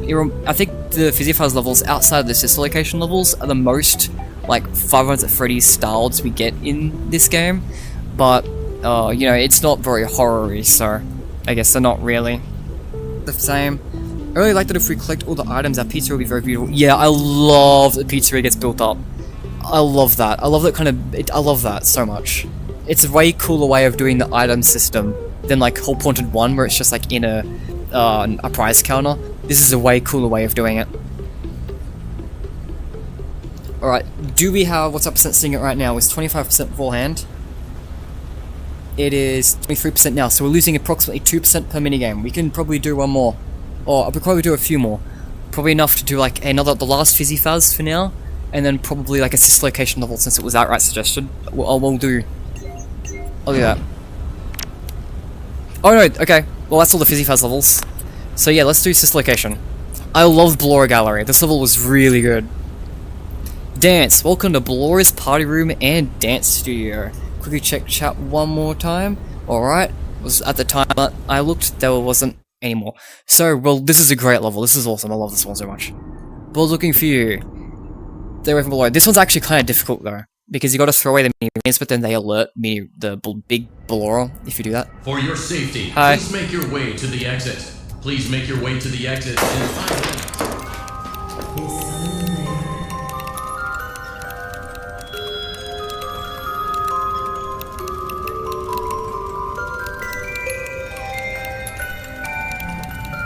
Jesus.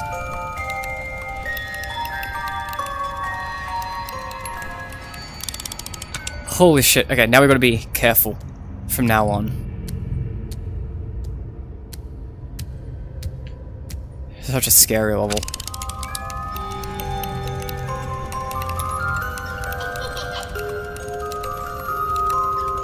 This dislocation levels are actually terrifying.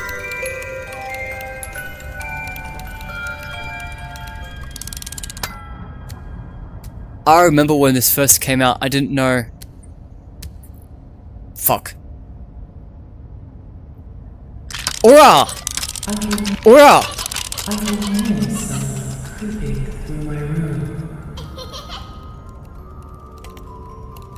You wouldn't rush me, right? It's not... That's not coming closer, right? It's coming closer, isn't it? Fuck! I didn't throw away. I think she bounced off the floor and came back toward me, because I think she ended up being right behind me, even though I threw her forward. So that's something I'll be careful of. We'll keep doing this. Will probably be... Yeah, we'll keep trying this one. For your safety, please it's a make different your way to the pose. exit. Please make your way to the exit in 5 minutes. 4, 3, 1 minute to exit. Did y'all know she had a randomized pose? I didn't. That's new to me. Oh, she's all the way over there. I don't know. I don't want to move when she's doing anything. This game's so binary, playing, not playing.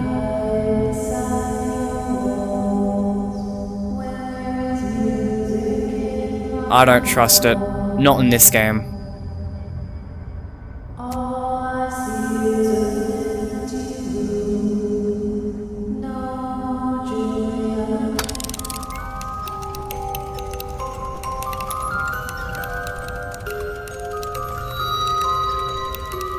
In the original sister location, that music didn't count as music. I don't know about this one. I know that the Help Wanted games tend to change things up quite a bit. You fucking shithole. Aura! Aura! They're both over there for sure.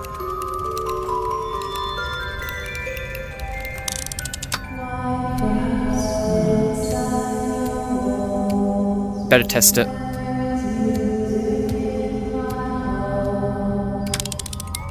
Okay, so that singing definitely doesn't count. I had to test.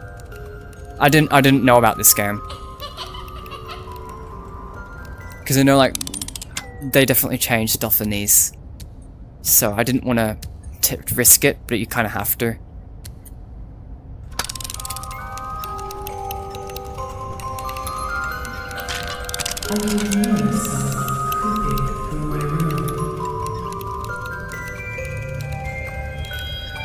Holy shit. You have no idea how happy I am that the microphone doesn't trigger her. Some games, like audio mechanics like this, will pick up your mic. I'm so happy this one doesn't. I was actually worried for a second. But of course they couldn't do that because it's 5 Nights at Freddy's and... Fucking hell. Not as bad as Funtime Foxy from Help Wanted 1. Not as bad. Okay, I've probably got to pick up the pace.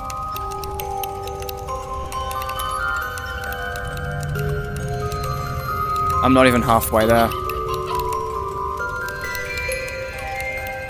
Okay.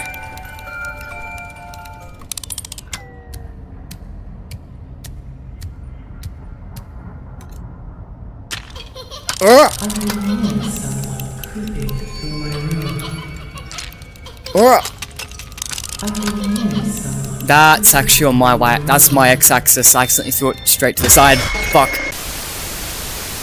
I don't know what to do because if you move there, she 100% locks onto you. So if you accidentally do something like that, I think you're just simply fucked. Ugh. Can't wait for the secret adult theory hard mode. Oh, wait, I accidentally hit a button. Hey, new random pose. Please make your way to the exit. Okay, let's go. Please make your way to the exit in 5 minutes. If Markiplier could get around just freaking gunning it, then we can gun it. I need to be a lot faster. I think it would have been too slow last one anyway. Let's be real.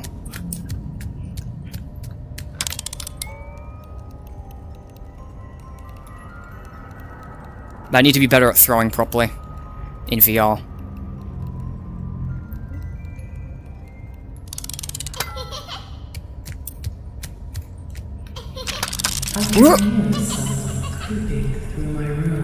Shoot it like a shot put. Because she goes left to right, she travels across the x-axis. So the worst thing you want to do is accidentally throw it like beside you or too close to you.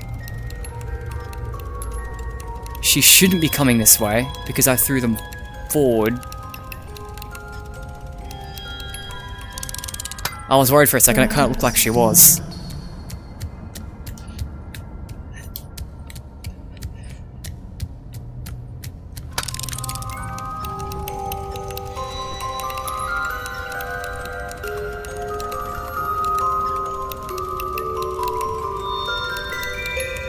Can I also say how much I love Ballora as a character? She's such a chilling character. Ballora is so cool. Aura! Aura!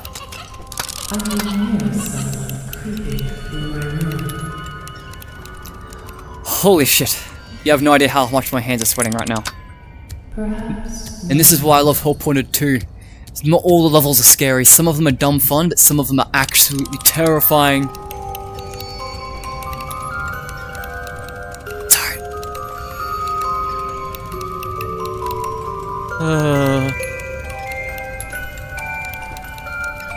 Not as bad as Funtime Proxy from the first one. Still pretty bad. Shut up.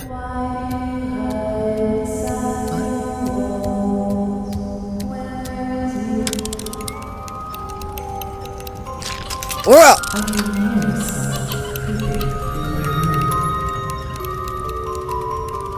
Shouldn't there be another one over there? Oh, more have spawned. Aura! That might be too close to me. Nope. What? Wait! Her toes just fucking vaporized the main arena. Perhaps not.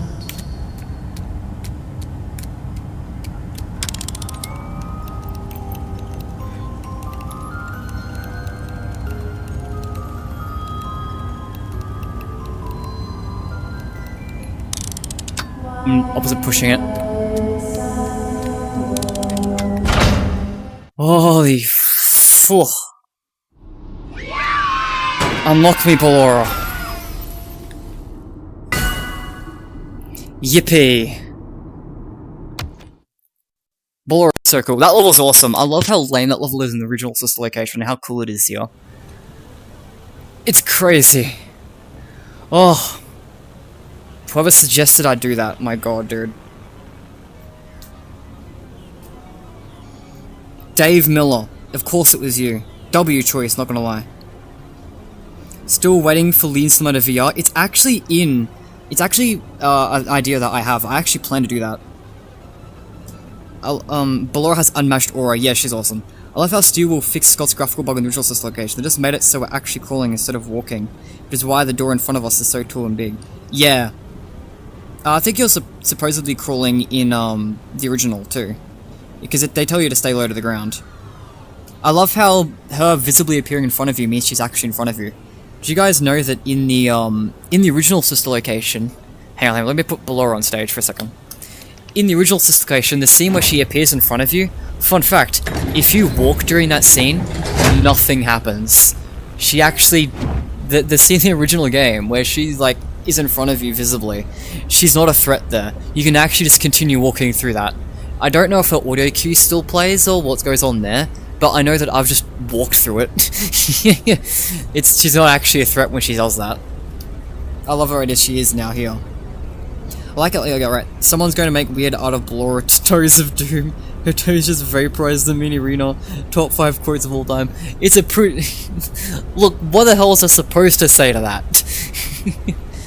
If you guys think it's a true banger, you could always, you know, I don't normally clip farm, but, you know, it'd be a good clip farm opportunity moment.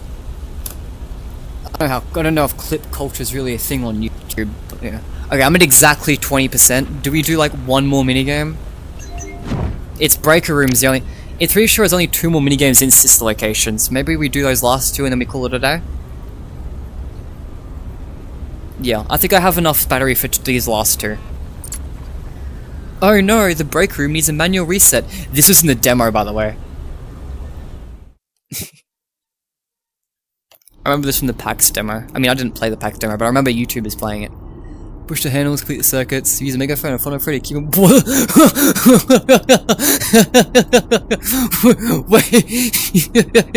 What the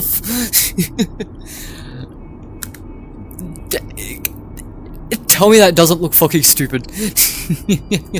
What did they do to my goat? Oh... Bro... The face... Oh, show me the real deal. Not whatever that thing is, please. You're so much prettier. In person. Ooh! Secret. God, I love when a whole mimic slams its whole secret down inside me. Alright. There's a lot of ambient noises. Oh, the Bonkomon poster, that's fun. Oh, wait, the Bonkomon poster's in the Sister Location room, that's cool. So a lot of people talk about the Pizza World label in here. That's certainly something. We're not going to think about that. We don't think about lore implications here.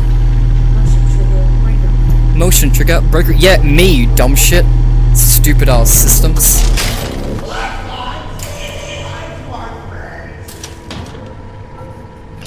Nope, no one is here. I see you over there in the dark. Come on out. Everything is okay. Let's go back to sleep. Shh, it's bedtime. Let's go back to our stage. Random Calm bullshit. down and go back to sleep. No one is... Ah! You must be hearing things, silly.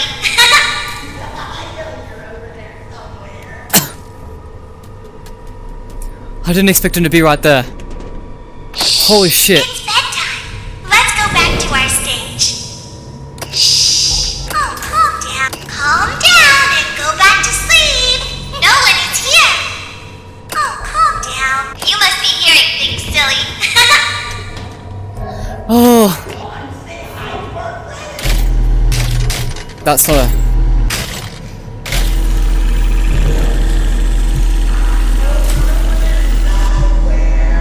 I know you'll let me do this one breaker. Everything is okay.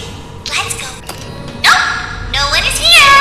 Calm down and go back to sleep. No one is here. Shh. Go back to your stage. Everything is okay. Oh, calm down. I think it was just a mouse. Oh, calm down. I think it was just a mouse. Am I not ending it properly? Okay. Let's go back to sleep. Oh, calm down. Shh. Calm down. Shh. Somewhere in that general direction. It's bed. Shh. It's bed. Shh. Go back to your stage. Everything is okay. Is he actually... He's not on the stage, right? Let's go back to our stage. Wait, he's on the stage. Sorry, I'm just... Any distance is too close. Calm down and go back to sleep. No one is here. Any distance is too close.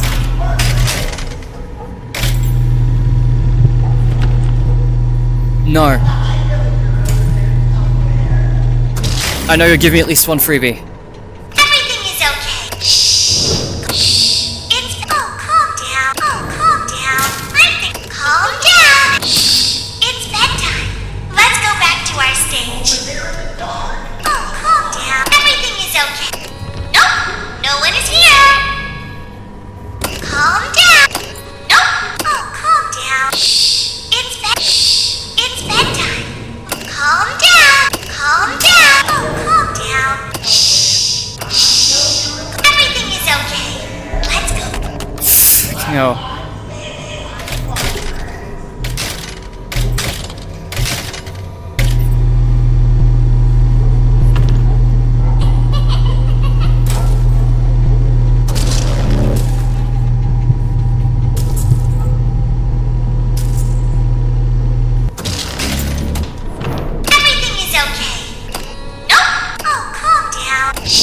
Ugh. Oh, calm down. Oh, calm down. Why did I decide to do this, dude? It's okay. This is a terrible idea.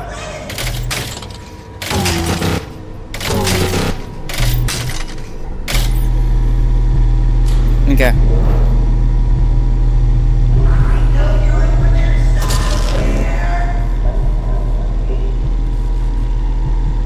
You totally let me do this, right? Yeah. Yeah, you would. Get gaslit. You must be hearing things, silly. Shh. Go back to your state. Okay, we got one more. Oh, it's this one. Sweet. Easy. Since I left a singular, I can actually hold a gun on the other hand, too. I have no idea where he is when he does this. Okay, we've done it. Great job. Holy shit. Complete your tasks for the night. Ugh. It's question mark, question mark, question mark. That's the one that interests me. Is that... I think Private was a different one. Funtime Freddy. Dear God.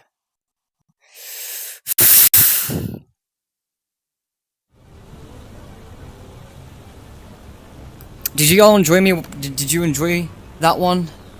I enjoyed that one. What do you think is meaning the blue screen? I don't know, I've been asking the question what that means for a while. Freddy I know was more cursed the face of the laughs. Like you want the mimic to mimic the hell out of me. What? This is only fun on Freddy. Yendo. Yeah, Yendo's harder to see. How about upload a vid from the breaker room? Oh yeah, I had a video scheduled. Get megaphone like a gun. Ugh. It's not very often that these games make me scream. But both times these games have made me scream have been from fucking Sister Location VR. Have y'all seen the Funtime Foxy clip from when I played the original Hole Haunted? Fuck, I shot myself. I think I was just as close to shitting myself today. What's my battery? 18%. Look. 18's close enough. That's good enough for me. Let's go for the next one. Let's have a comment to read. Have you ever tried the challenge of completing a level with... No, I'm not doing that shit. yeah. I don't do challenges, especially not ones that sound absolutely horrific.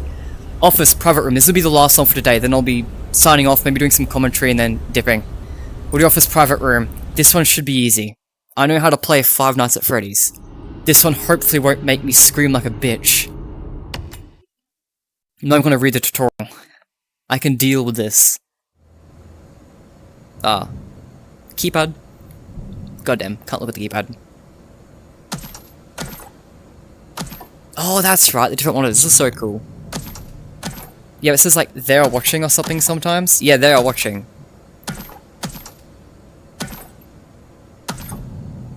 You want to leave it till the last minute with this dude, I remember too. I'm pretty sure power is actually tighter than you'd like it to be. Hell, wait, we get a drink. It's empty! We had a drink in the original Hole Haunted.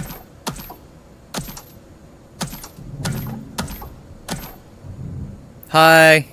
You know, being over there is actually kind of fine. I'm okay with that, actually. Rather okay with that. You don't close this until he appears.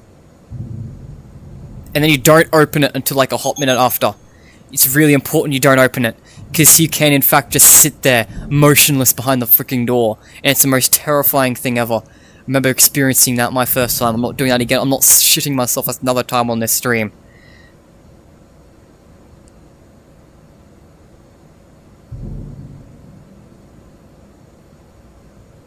What? Did he dip?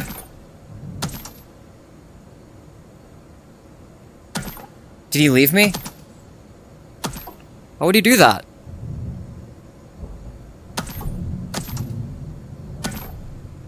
Ennard! Why would you leave me?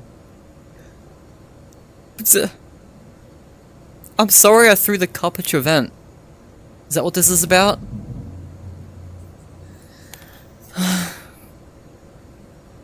There we go, now he's coming around. Come on, buddy. Dude.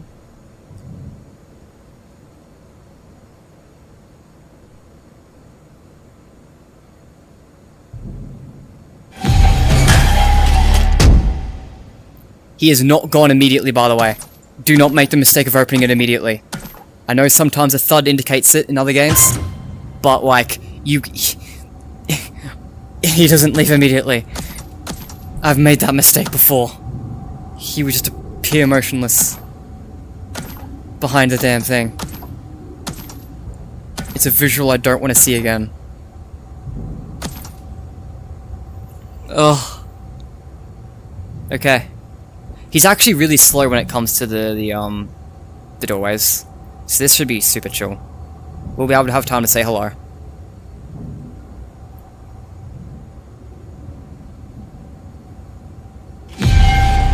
Check out this walk cycle.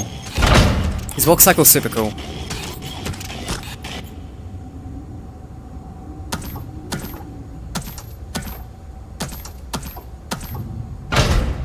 Yeah.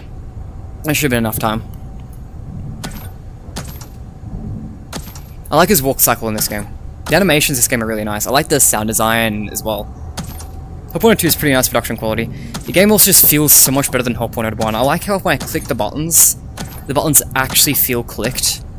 Like in Help Wanted 1 had a lot of issues where it's like you try to press a button and it just doesn't feel right. And I think it's because in Help Wanted 1 it kind of, I don't know if this is the case or not, but it feels like the collision for pressing the buttons is only at the tip of your finger. Whereas in Help Wanted 2 you can hit with like the back of your hand if you want to. So because of that there's like a bigger hitbox for hitting the buttons, and so it feels a little better.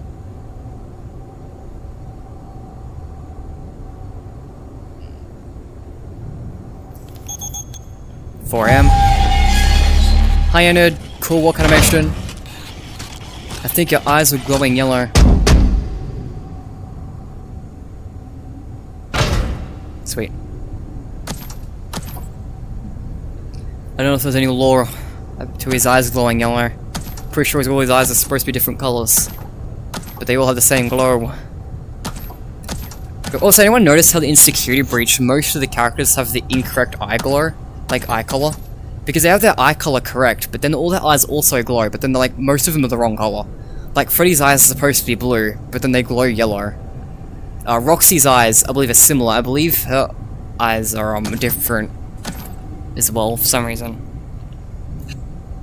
I don't really remember exactly what hers was. I'm pretty sure her eyes are supposed to be yellow, but then they like appear purple or something. I don't remember. It might be the other way around. I could just be misremembering entirely, actually, now I think about it. Chica has purple eyes, though. If I remember correctly, in the Switch version of Security Breach, there's the ruined version of Freddy from, like, Ruin. He has an eye for some reason, and the eye's purple, which is actually Chica's eyes for some reason. I could be misremembering it for that. I actually don't know. I don't remember if Roxy's got the wrong eye color, or if it's just that one scene feels like it's supposed to be Roxy's eyes, but it's actually Chica's. Such a cool walk animation.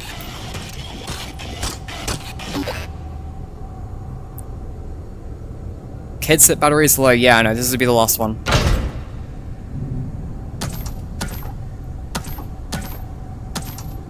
Okay, he's coming. 70%, we're chilling. God, I can't wait for Steel will... I hope Steel will make a Circus Babies game. I hope the next game is like... My theory and what I hope for it to be. Ooh.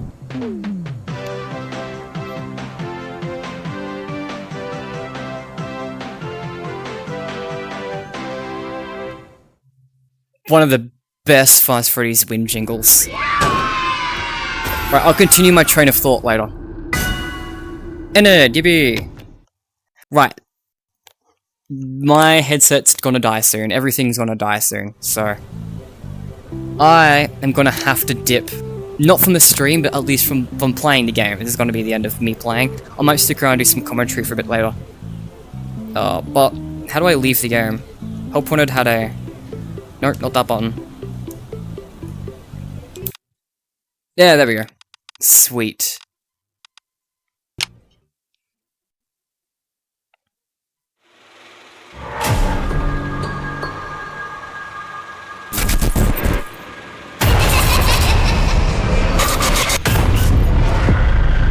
Love it.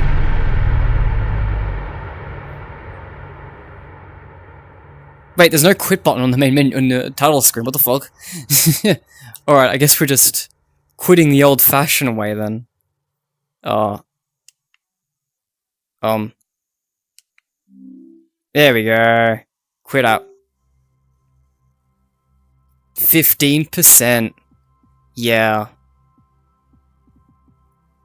Right, we'll change OBS's... yeah, okay. We'll change OBS's audio to my microphone audio. Double Oculus audio. And I'll turn off. I know you got no visual yet, I'm just turning off my headset.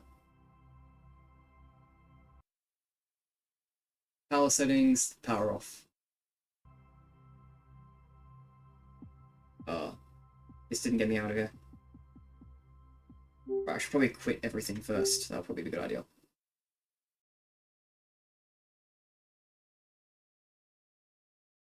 Now, power off. The hard part is I also now have to be awake long enough for this to charge. I don't really want to overcharge things, so it's like 10 PM for me right now. And it's not powering off. Alright, you're just being suffocated then. Force shut off. Just death. Alright. That was really fun. I really enjoyed Help Wanted 2. Alright, I will come back to some commentary. Just while you will have the display capture, I guess. Yeah, now you guys get a nothing visual at least. I'll do some commentary at the end here, and then we'll dip. So yeah, I want the next game to be like a new modern day babies game. I want like a Circus Babies. I hope Cassie's like fallen into Circus Babies, because I've always wanted Steel Wool to do a Circus Babies game. Ever since Help Wanted, actually. Because Help Wanted 1 has like the vent repair Ennard level, which is like, oh yeah, you have to go down to sub-basement G, which implies it's like 7 floors underground, because G is like the 7th letter. So Circus Babies is apparently like 7 floors big. It's a big location, according to Help Wanted 1. So, ever since then, I've always wanted them to like explore that more. Can I view chat in here? I guess not. No. Alright, I've got my phone anyway. But, yeah, I've wanted that to explore that more, and I think the next game is a lot of things that I feel like could point towards this being a Circus Babies game. I hope it is anyway. I hope that it ends up being like, Rose Costume Manor got turned into Circus Babies, which ends up being like where Cassie's fallen into under the Pizzaplex. That's what I want this next game to be. I mean, if it's an entirely new location, I'm all down for it. If it's something else, I'm down for it. It's not like I'm gonna hate it if it's wrong, but I've always wanted a Steel Wool Circus Babies game. I think that would be really cool to explore how big the facility actually is. And Help Wanted 2's atmosphere of this location is pretty good, so I believe they can pull it off pretty well. And now to catch up on some chat. The fun time is a good example of looking shiny and cute, but being able to be absolutely disturbing for sure. And his walk cycle sounds like mixed. Been sent here by some guy named Aussie Don. No. Oh, Aussie Dan. Yeah. Oh, that's fun. Have to yap about something. Birdshop's entire design idle animation matches Secret Mimic more than the Ruin one. Still believe there could be 2 physical mimics in Ski Reach. I personally think that's a coincidence. Just in time for the victory dance. So what is your opinion on the origins of... Yeah, hi Aussie Dan, thanks. Also, that's a very nice bread icon you've got in your name. What is your opinion on the origins of the security puppet? It's such a unique design for her, because obviously Henry probably made it, but also has the weird fun time split. That's a good call out, right? It looks like a fun time thing, so it's kinda weird, but I do think that it's Henry's design. I think it's Henry's design. I think he's brought back his security puppet design for the new pizzeria. I think that's all it is. It's just another... I do think Henry's based his design, like, in retrospect, not retrospect, but now that Secret of the Mick has come out, I think Henry may have based his design off an alternative puppet design from Edwin Murray. I think that'd be cool. Lore like callback there, and then that could explain why it's kind of reminiscent to the Fun Times, even though it's not William Afton's thing.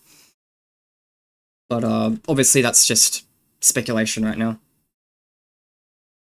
It would be cool gameplay idea for future Peace Wars Game 2. Gregory is terrorized by Burntrap and Cassie's against Room Below.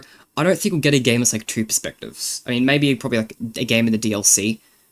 But I think, I've noticed what you're saying, like, you're not directly saying that, but I've seen that a lot, so I just wanted to chime that in. Do you think Ended Mask is from Afton's scrapped Jackie recreation?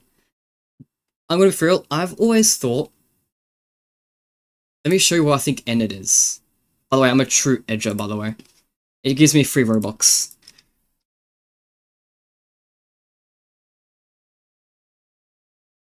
This dude. Does this dude not kind of look like Enid? Where's... Yeah, I think he's a Funtime version of Coils. I'm gonna be honest, I don't think it's a direct thing. I think Enid is just his own character, to be honest. The mask is just a random mask design that Scott made. I don't think there's an intent of, like, what character it's supposed to be. But, in the original story, I don't think he's described with the big red hair. But he is, like, described to be this clown character who's, like, yellow and green, which matches the Enid mask a lot. So I've always kind of, ever since reading the book, I've kind of felt like, oh, it's a harmless headcanon that Enid might be like a Funtime version of Coils. Of course, it's completely baseless headcanon, but, you know, that's always been my takeaway from it. We can close that. As a matter of fact, Freddy's was like a Lego game. As a clown. It's like Jackie, too. Yeah, Jackie's a, honestly, because Scott just kind of doesn't acknowledge... Jesus Christ. He doesn't acknowledge the books very often. It is honestly almost, like, more likely to be Jackie, even if I don't think the design's quite as similar. Because Coils is yellow and green. Like, that's the thing that maybe sell it on, Enid. Because Enid's palette is yellow and green. Like, Jackie's palette is, like, more blues and orange. Whereas outside of, like, the head, which is just the, like, regular Funtime white, the palette of, like, the hat, which is, like, the only outfit appearance here is yellow and green, which makes me feel like you'd have a yellow and green color palette, which is more aligns with Coils than it does Jackie, in my opinion. Jackie kind of feels like a combo of Baby and the Puppet. Jackie just feels like lore bait. I know it feels like a weird statement to say, but Jackie has so many minor connections in so many different places that she feels like a design specifically made to make people theorize, but simultaneously also made to not have any deeper meaning. I don't know if... Does that make sense? That's what I mean, like, it feels like she's such a lore bait character. Like, she plays the puppet song, which makes you immediately think of the puppet, but then she comes out and looks like a Funtime animatronic. But then she also looks reminiscent of that random-ass Paper Pal for some reason, but also that random-ass clown that's in Pizza Sim. Like, she looks reminiscent of so much random crap across the franchise that, honestly, I'm reluctant to know... I don't know if it means anything. It just kind of feels like they wanted to draw connections to a lot of different places and make, like, one big inspired design based off a bunch of different things. But it's to a point where I don't know if it means anything. That's like one thing, is like, it feels like it wants to make us theorize because of all these connections. But at the same time, it's just minor connections, there's no like a narrative weight or anything to this character. And it's what Jackie's... Does Enid have a bow tie? Enid doesn't have a bow tie, does he? There's a button. Yeah, okay. Yeah, alright, he has a button. Yeah, okay. You're correct. I misremembered. Oof. Yo, how many notifications did I get while I was doing that? Okay. This was a fun stream. I enjoyed it. I will be streaming more Help Wanted 2 in the coming days. I don't know exactly when. Streams are more loose than videos for me. With videos, I have like a set time I always upload, with very few exceptions, but with streams it's just kind of whenever for me. So I can't promise, like, when I'll stream next, but it'll probably be tomorrow. It'll depend if my headset's charged and stuff. Try commit. Yeah, no, it doesn't look similar. I'm gonna be so for real. Where's maskless entered? The only... Yeah, here we go.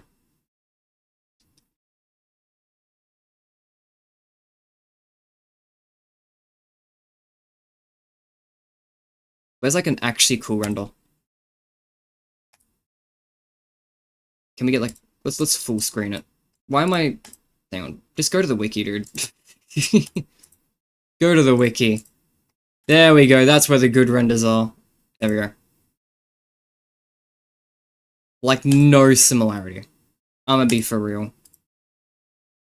They're both endoskeletons. That's where the similarities start and end.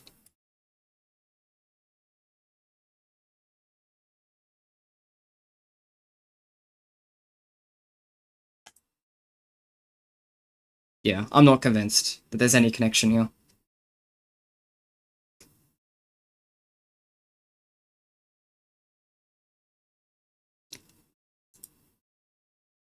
Now we got the side-by-side.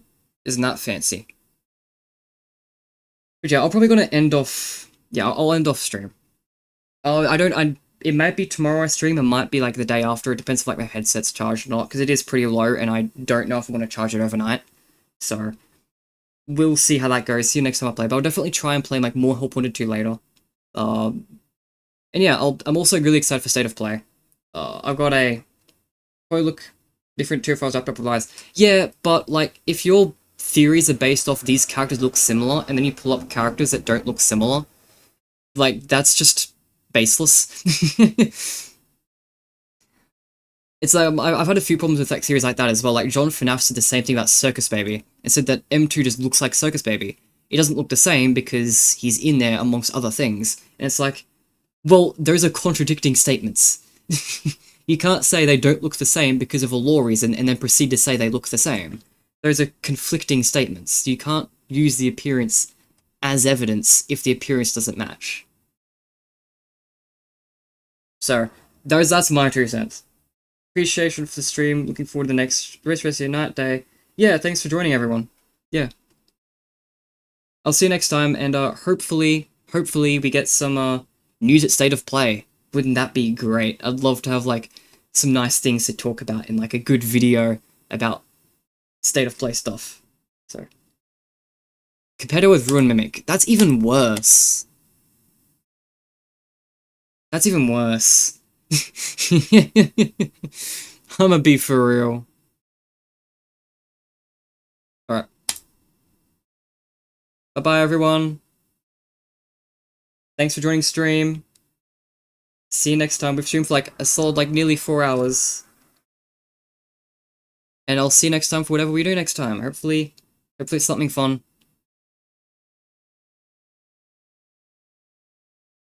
Yo, someone joined my Discord server.